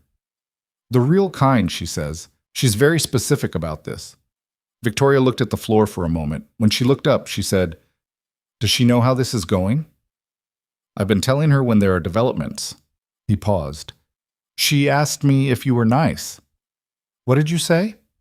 I said you were honest and didn't waste words. She was quiet for a moment. That's either a very good answer or a very diplomatic one. Both, he said. She stood, pulling herself together in the visible, physical way of someone who has gotten very good at the mechanics of it. Shoulders back, expression settled, the practiced composure reassembled around whatever was actually happening underneath. She was good at it. He'd stopped finding it impersonal. He understood now that it was not coldness, but armor, and armor meant something had required it. 6 weeks, she said. 6 weeks, he agreed. She walked toward the elevator. He watched her go and then gathered his book and his jacket and went to get his truck from the parking garage 3 blocks away. The 6 weeks were not quiet. The full hearing drew more press coverage than the preliminary, and the weeks leading up to it had a compressed, pressurized quality that Nathan couldn't quite describe to anyone who wasn't living inside it. The articles had shifted tone, not universally, not completely, but the ones that had been running with Garrett's narrative had gone noticeably quieter, while other coverage had begun picking up the story from a different angle. 2 journalists did longer pieces on the original inheritance dispute, tracking down court records from 14 years ago and interviewing former associates of Victoria's father who confirmed on record that he had never expressed any intention of changing his plans for the company. One of them said, flatly, that he had been surprised by the revised will from the moment it was filed. Nathan read these articles in the workshop in the evenings, after Sophie was in bed. He filed them in the folder he'd been keeping, physical copies, printed out, because Douglas had told him to maintain a hard record of everything. The folder had gotten thick. He had one more encounter he hadn't anticipated. 3 weeks before the hearing, a man rang the bell at the workshop during business hours. Nathan was in the middle of re-gluing a split panel on an armoire and couldn't stop immediately, so he called out that he'd be a minute. When he came to the door, the man outside was in his early 40s, well-dressed in the way that looked casual, but wasn't, with the particular expression of someone who has decided to do something they're not entirely comfortable with. Mr. Cole, the man said. My name is Paul Griffin. I was the estate attorney for the Ashford family 14 years ago. Nathan looked at him. Okay. I handled the filing of the revised will, Paul Griffin said. I'd like to talk to you if you have a few minutes. I know this is irregular. I know you have no reason to... Come in, Nathan said. He led the man into the workshop. Sophie wasn't there. She was at school. Nathan offered him the chair he kept by the wall for clients and pulled up his workbench stool and sat across from him and waited. Paul Griffin looked at his hands for a moment. He was the kind of person who had probably been good-looking and easy in his own skin once, and now looked like something had worn that ease away. "I've been following the proceedings," he said. "I've been following them since the press conference." He paused. "I want you to know that I was not aware the will was fraudulent when I filed it. I want that on record somewhere, even if this isn't the official place to say it." "You came here to tell me that," Nathan said. "I came here because I've been carrying this for 14 years, Paul Griffin said. I was handed a document with what appeared to be a legitimate signature and legitimate notarization, and I filed it because that was my job. I had no reason to question it at the time, but afterward I had questions, and I didn't pursue them. Because Garrett Ashford was a significant client, and it would have been difficult, and I told myself I was wrong to be suspicious." He looked up. "I was not wrong." Nathan was quiet for a moment. "What do you want from me?" "I want to know if Douglas Pratt is the person I should be talking to." "Yes," Nathan said. "That's exactly who you should call." He gave him Douglas's direct number. Paul Griffin wrote it on his phone and then sat for a moment longer, like a man who has put down something heavy and isn't quite sure how to stand up without it. He looked around the workshop, at the tools on the wall, the armoire with its split panel now drying in the clamp, the oak desk in the corner. "Is that it?" he said. "The desk from the flea market." "Yes," Nathan said. Paul Griffin looked at it for a long moment. "I used to see that desk in his office," he said quietly. "It wasn't the main desk. The big one behind the door was where he worked. That one was against the wall. He kept books on it." He paused. "He was a particular kind of man, Mr. Ashford. Very clear about what mattered to him, very clear about his family." He looked at Nathan. "He would have been glad it was you who found it. That's all I mean." He left. Nathan stood in the workshop doorway and watched the man walk down the alley and turn the corner and disappear. Then he went back to the armoire and the split panel and worked until Sophie came home. He called Douglas that afternoon and told him about the conversation. Douglas was quiet for a moment and then said, in the voice he used when something mattered more than he was letting on, "That's very helpful, Nathan. I'll reach out to him today." "What?" The full hearing lasted 2 days. Nathan sat in the courtroom this time, in the gallery, because Douglas had submitted his statement formally as part of the evidence, and his physical presence was now permitted as a witness who might be called. He was not called. He sat in the gallery and watched the proceedings with the focused, slightly bewildered attention of someone who understands individual words and is working hard to assemble them into larger meaning. Victoria sat at the plaintiff's table and did not turn around. He could see her back, straight, still, exactly controlled, and occasionally her profile when she turned to consult with Douglas. He had come to know her face well enough to read it from a distance. The small tension in her jaw when something wasn't going the way she wanted, the particular way she held her pen when she was listening hard. Garrett sat at the opposing table with his team. He was a controlled person himself, Nathan observed, practiced at this, or had been. But something had changed since the corridor outside the courtroom 3 weeks ago. The absolute confidence had developed small cracks. He sat straighter than a relaxed person sits. He consulted with his lawyers more than he needed to. He was a man who had been certain of his position for 14 years and was now, for the first time, genuinely uncertain. The forensic document examiner who testified on the second morning was careful and specific and used language designed to be understood by non-specialists. The signature on the revised will, she said, showed markers consistent with simulation, a traced or carefully copied signature rather than an organic one. The notarization attached to the document had been issued by a notary whose license, it emerged, had lapsed 2 months before the date on the document. The original will from the safety deposit box, by contrast, showed signature characteristics fully consistent with Mr. Ashford's documented handwriting across 20 years of business correspondence. She said this clearly and without drama, because facts stated clearly don't need drama. Nathan watched Garrett's lead attorney write something on a notepad and slide it to Garrett, and watched Garrett read it and make no visible response, which was the response of someone who has just run out of moves and knows it. The judge's ruling came 11 days after the second day of hearings. Douglas called Nathan at 9 in the morning. "It's done," Douglas said. The judge has ruled that the will filed 14 years ago was fraudulent. The original will is recognized as the valid document expressing Mr. Ashford's intentions.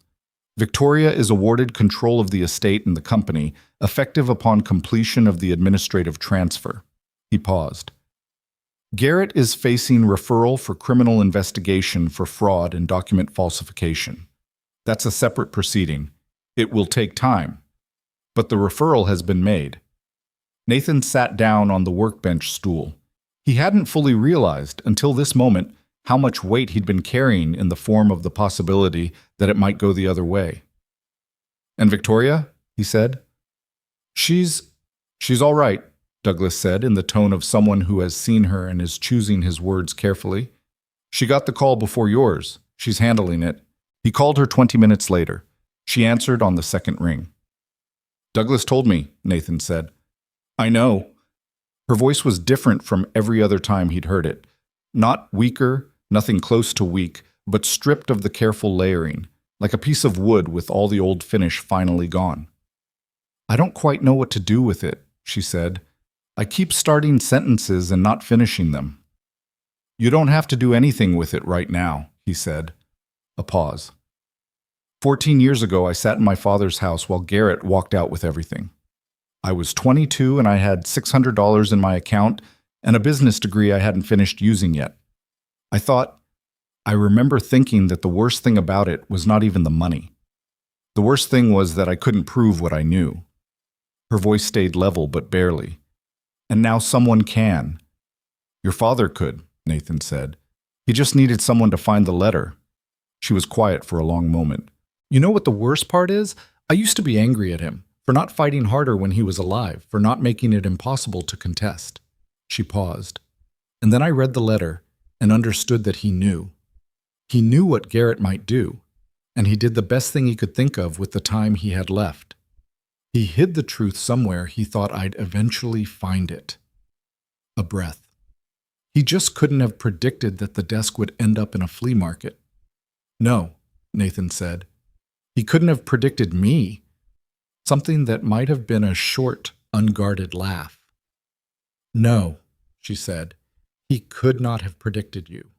The attacks on Nathan's reputation had already been losing momentum since the press conference, and the ruling collapsed them entirely.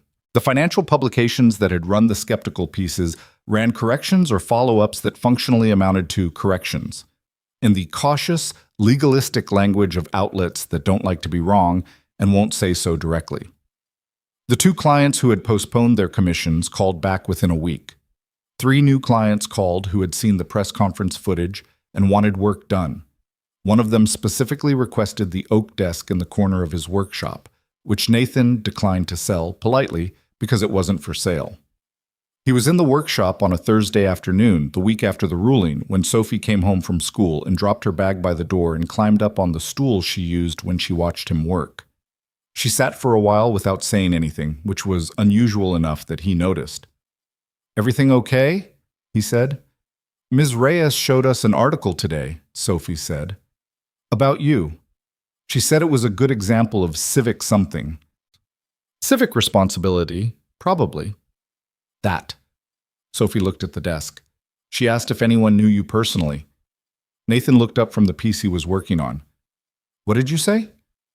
"I said you were my dad." She paused. "And then everyone looked at me, which was a lot." "I imagine." "I didn't say anything else." She picked at a spot on the stool. "I didn't know if you'd want me to." He put down the tool he was holding and turned to look at her. She was watching him with the careful, patient attention she used when she thought a question was complicated and she wasn't sure he was going to answer it honestly. "You can say anything you want," he said, "about any of it. Even the scary parts." He thought about the voice on the phone, the spray paint, the articles, the nights he'd sat at the kitchen table after she was asleep, and thought about whether he'd made the right call pulling her into the proximity of all this. "Even those," he said. "You lived through them too. They're yours to talk about." She nodded slowly. Then she looked at the desk again. "Is it over?" "The main part," he said. "There's more legal stuff that'll go on for a while. But the part that mattered, yeah, it's done." Sophie looked at the desk for a long, considering moment. Then she said, "Can it be mine now? You said it was going to be mine." He looked at the desk. The refinished oak gleamed in the afternoon light, every scratch buffed out, the grain running smooth and even under the Danish oil he'd spent 2 evenings working into it. The hidden compartment in the back panel was empty now, had been empty since the day he'd taken the letter out, and would stay that way unless he put something in it deliberately. "Yeah," he said. "It's yours." Sophie got off the stool and went and stood in front of the desk and ran her hand along the surface the way she'd watched him do 100 times, feeling the grain and the finish. She pressed the hidden panel just to see, and it clicked and tilted the way it did. "Cool," she said with total sincerity. "I know," he said.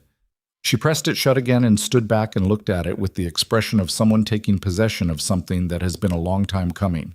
The administrative transfer took 3 months. That was the part nobody tells you about when they talk about justice. That even after the ruling, even after the judge has put her signature on the right document and the court has made its determination, and the thing you've been fighting for has been formally granted, there are still 3 months of paperwork and filings and accountants and attorneys and bank transfers and board notifications and asset inventories, and during all of it, life keeps moving at the ordinary speed of life, with no acknowledgement of what it costs to get here. Nathan knew this only from the outside. Douglas kept him informed at a level appropriate to his involvement, which was decreasing now that the evidentiary portion was complete. He got occasional calls from Sarah, tying up loose ends. He got a formal letter from the court confirming that his sworn statement had been entered into the record and that his role in the proceedings was considered complete. He got a call from a journalist who wanted to do a follow-up piece, which he declined politely because he had nothing more to say publicly, and he didn't believe in stretching a story past the point where it was actually a story. He went back to work. The workshop in November was cold in the mornings until the space heater got the room up to a manageable temperature, and he'd gotten into the habit of arriving early with coffee and standing in the quiet of it for 10 minutes before he started, just being in the space.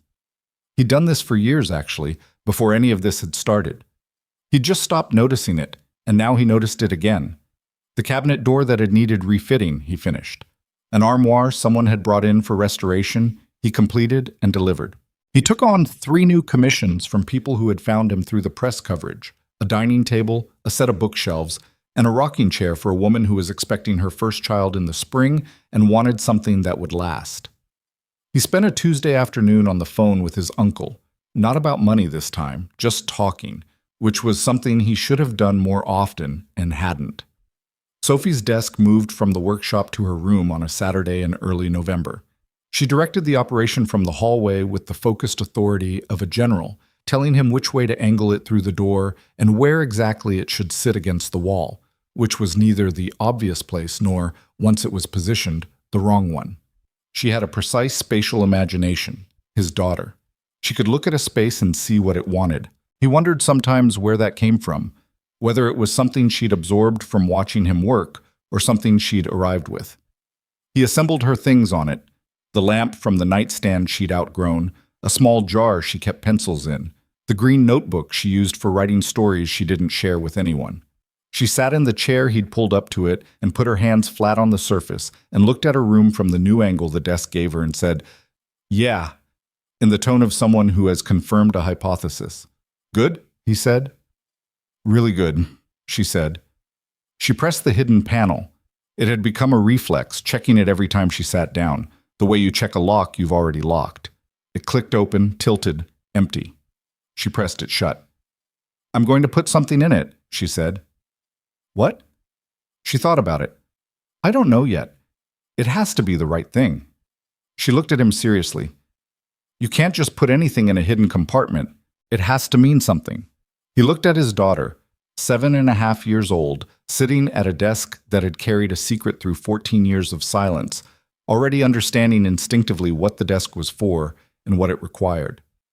He thought about what her life would look like in 20 years, 30, and he couldn't see the specifics, but he could see the shape of it, the quality of the person she was going to be, and it was not a small thing to be that person's father.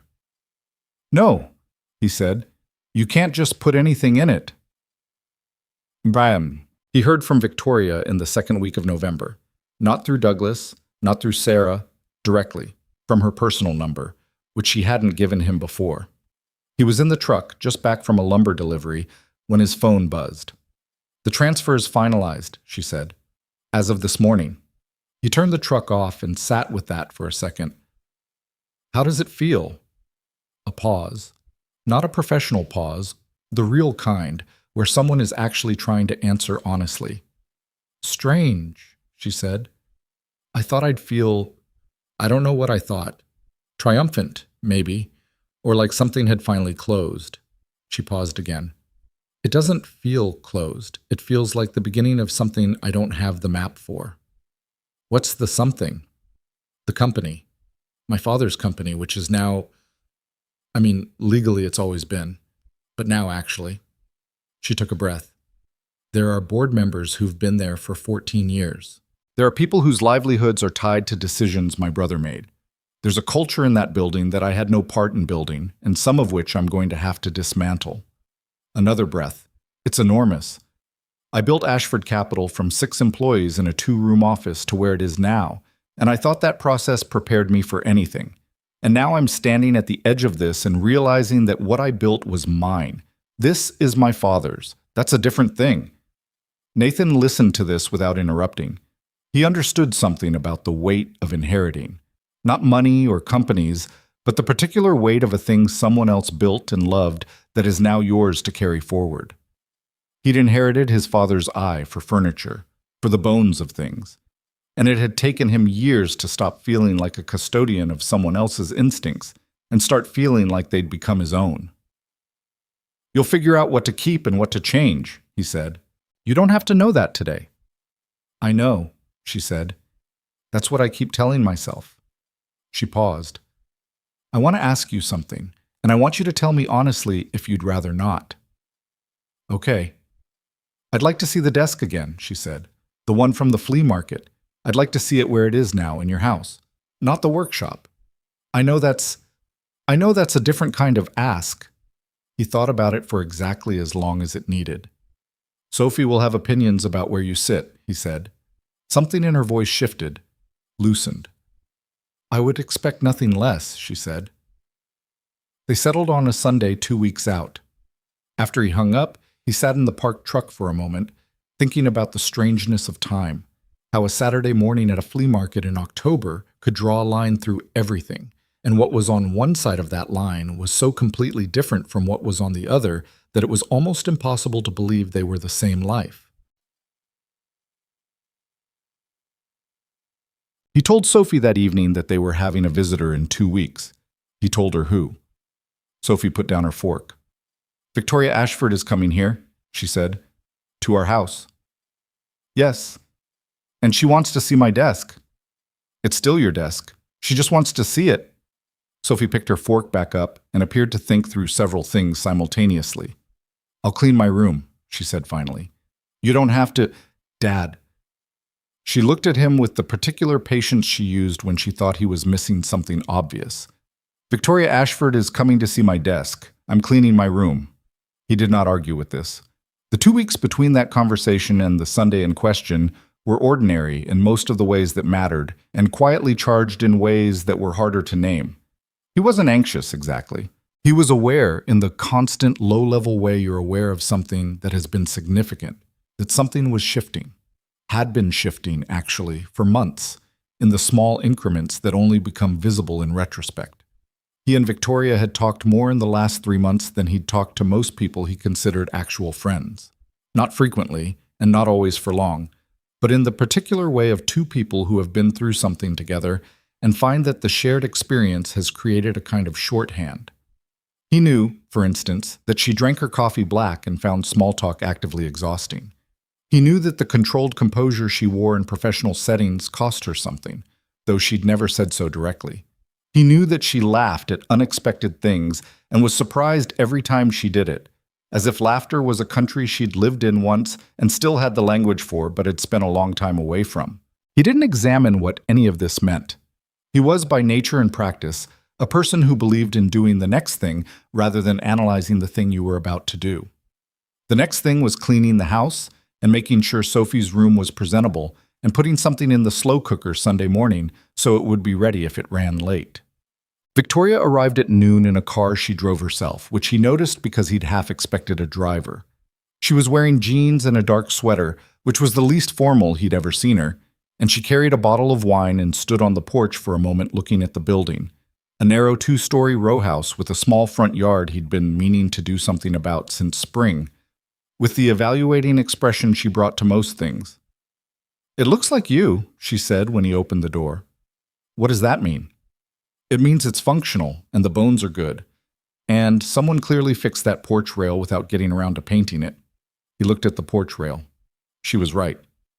"Come in," he said.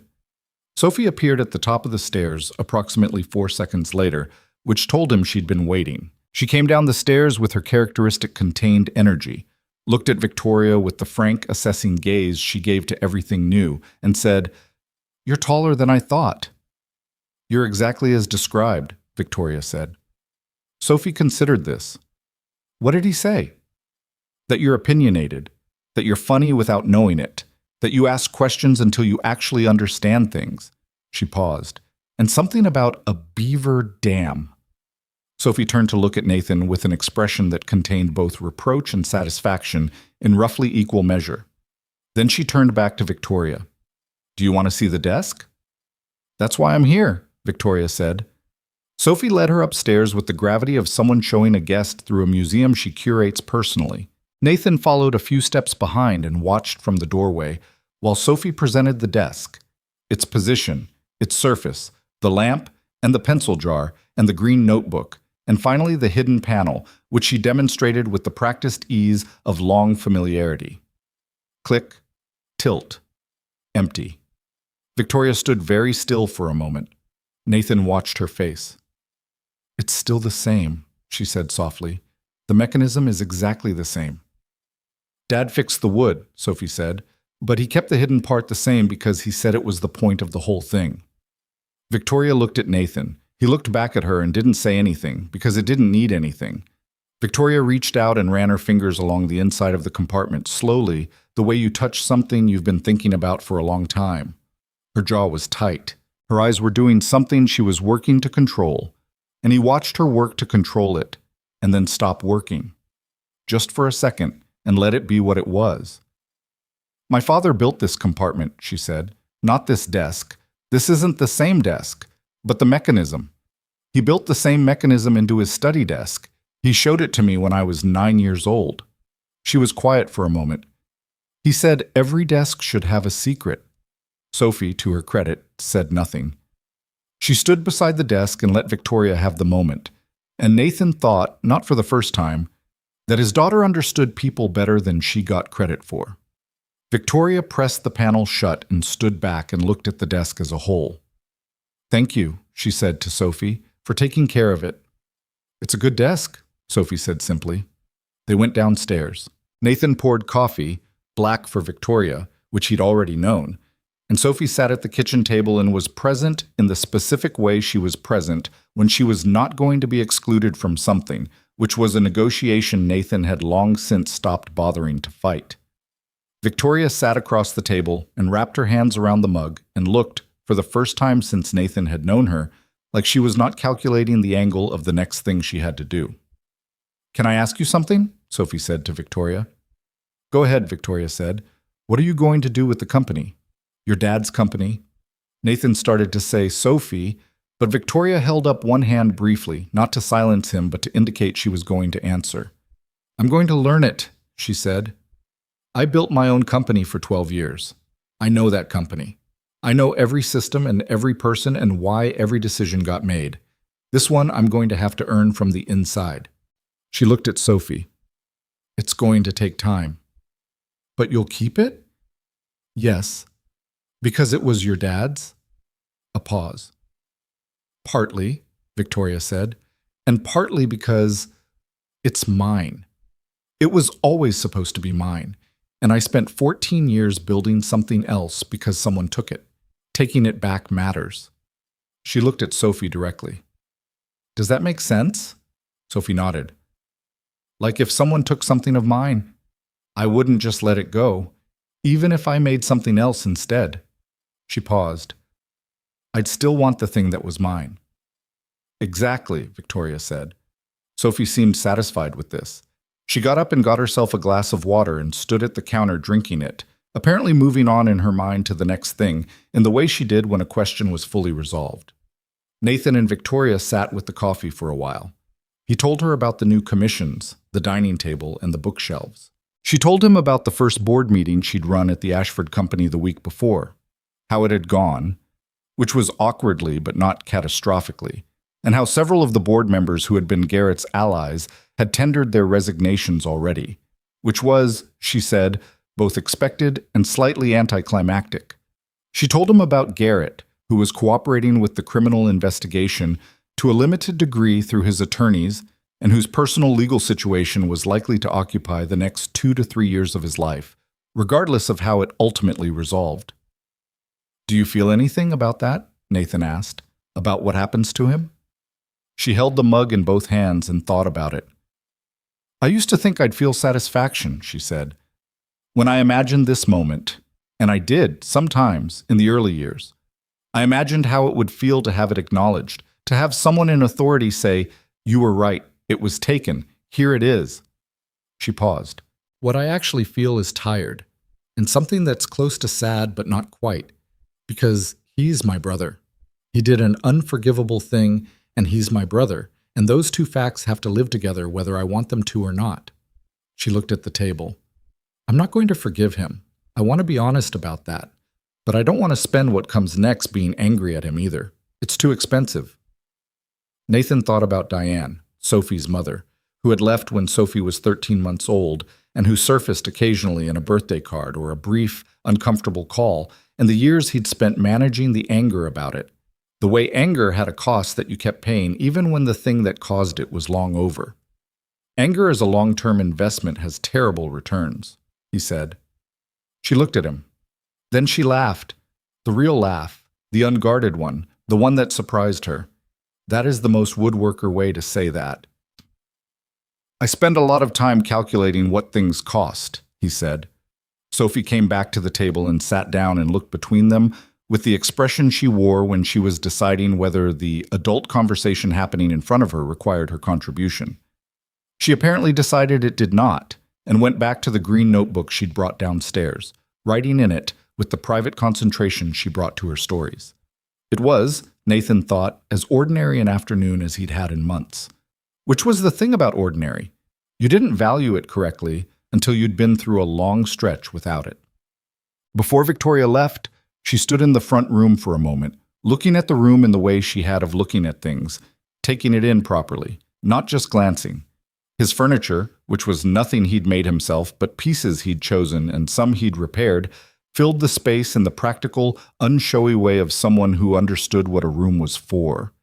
The bookshelves with their uneven rows, the chair by the window he sat in on weekend mornings, the small table by the door where Sophie's school bag lived, and where there was almost always a library book with a bookmark that had advanced 2 pages since the last time he'd checked.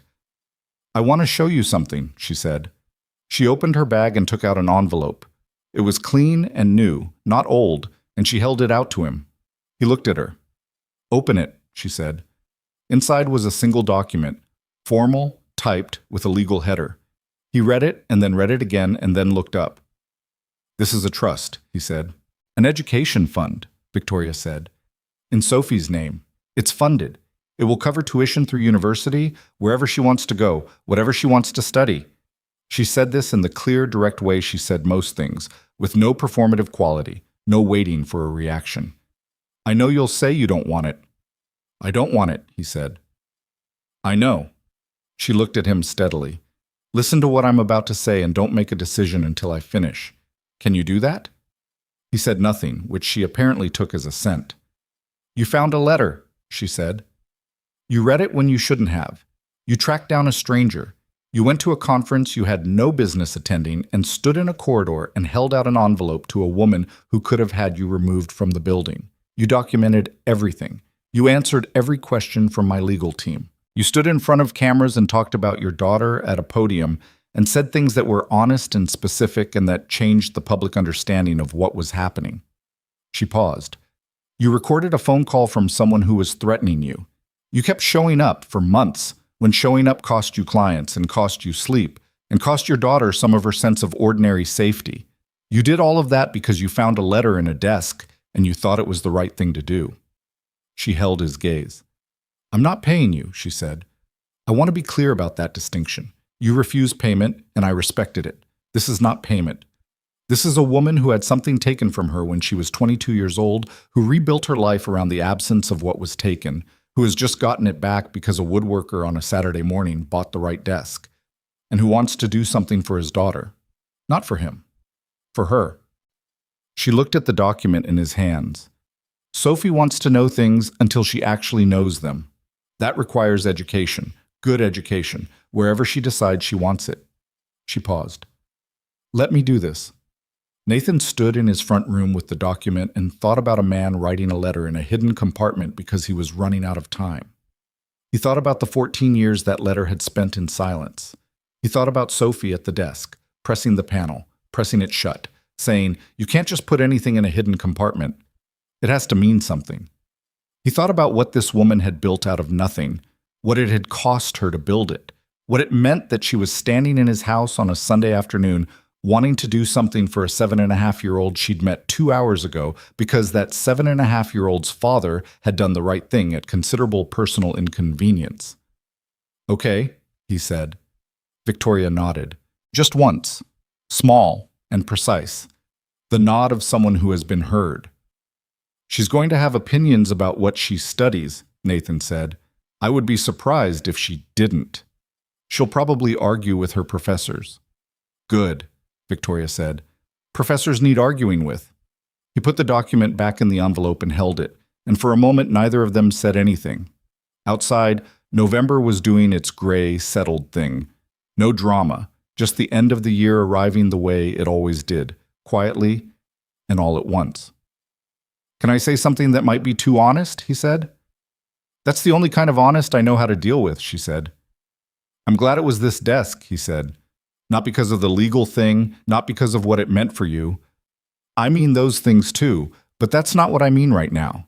I mean, I bought it because the bones were good, because whoever built it knew what they were doing and had taken the time to do it right. And then it turned out to have this whole thing inside it that I couldn't have predicted. He paused. I think about what my father taught me.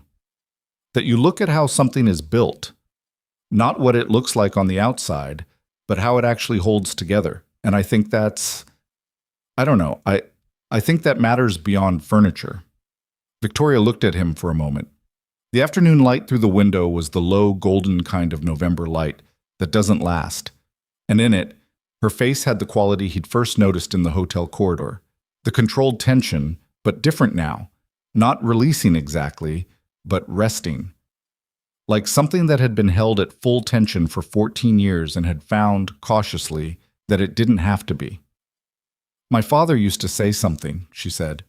When I was young and I was upset about something that felt unfair, he used to say, the world doesn't owe you fairness, but you owe it to yourself to act like it does. She paused. I've been thinking about that a lot lately, about what it costs to keep believing that even when the evidence is against you. She looked at Nathan. You're the evidence, I think, that it's worth it. He didn't know what to say to that. He held the envelope and looked back at her and thought that this was one of those moments that doesn't have a clean response, where saying the right thing matters less than staying in it. Sophie appeared in the doorway behind him. Are you leaving? She said to Victoria. Yes, Victoria said. I have an early morning. Sophie came forward and stood next to Nathan with the ease of a person who has decided to position herself precisely where she wants to be. She looked at Victoria with the direct, serious gaze she reserved for things she meant. Will you come back? She said. It was not a polite question. It was a real one, asked by someone who genuinely wanted to know. Victoria looked at her for a moment. Then she looked at Nathan briefly, and then back at Sophie. Yes, she said. If you'll have me? Sophie considered this with appropriate gravity. You can sit at the desk next time, she said. If you want, I'll let you. This was, Nathan understood, a significant offer. Victoria appeared to understand it as well. Thank you, she said, and meant it.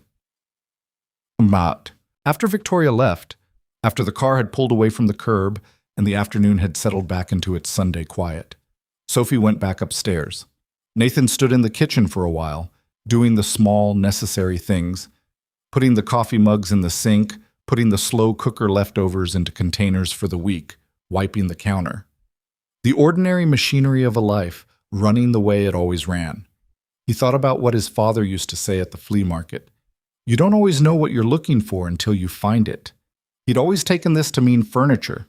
He understood now that it meant more than that, and had probably always meant more than that, and that his father had known it and hadn't said so directly because some things are better arrived at than delivered. He had arrived at a letter in a desk, at a woman who had spent 14 years rebuilding herself around the shape of what she'd lost, at a legal proceeding that had taken months out of his life and cost him sleep and clients and the ordinary sense of safety that you don't notice until it's under pressure. He had arrived at a Sunday afternoon in November with coffee and a 7-year-old who offered to share her desk and a woman who laughed at things that surprised her. He couldn't have told you, standing in a flea market on Caldwell Avenue in October of last year, holding a $45 desk by its carved leg, that this was what was inside it. He couldn't have told you that the bones he was reading, running his eye over the joinery and the grain and the quality of what someone had made long ago, were the beginning of something that would take months and cost considerably more than $45 and change the particular shape of the life he'd been quietly, carefully building. He thought about Sophie's question, asked with the full seriousness of a 7.5-year-old. You can't just put anything in a hidden compartment. It has to mean something. He was beginning to understand that the hidden compartments are everywhere. They're in the furniture and in the people and in the ordinary Saturdays that turn out to be something else. The question was never whether the compartment existed. The question was whether you were paying enough attention to find it, and whether, when you did, you had the character to do the right thing with what was inside. Some people didn't. Most people maybe, for understandable reasons, because doing the right thing is slow and costly, and the world rarely lines up to make it obvious. Because there's always an easier path, and the easier path is usually available and sometimes looks exactly like common sense. He'd chosen the harder one, and he couldn't tell you even now if that was virtue or stubbornness, or just the fact that he had a daughter watching everything he did. Probably all three. Probably that's how most good decisions get made, not from a single clean motive, but from a tangle of them. Some admirable, some ordinary, all of them real. What he knew was this. The desk was upstairs in his daughter's room, refinished and solid and carrying nothing secret anymore. The letter was in a court record, part of a legal history that had finally told the truth. A woman who had been told for 14 years that she was wrong was no longer being told that. And somewhere in the offices on Harrington Street, a company that a man had built was being held by the person he'd always intended to hold it. These were not small things. They had required nothing supernatural, nothing heroic in the cinematic sense.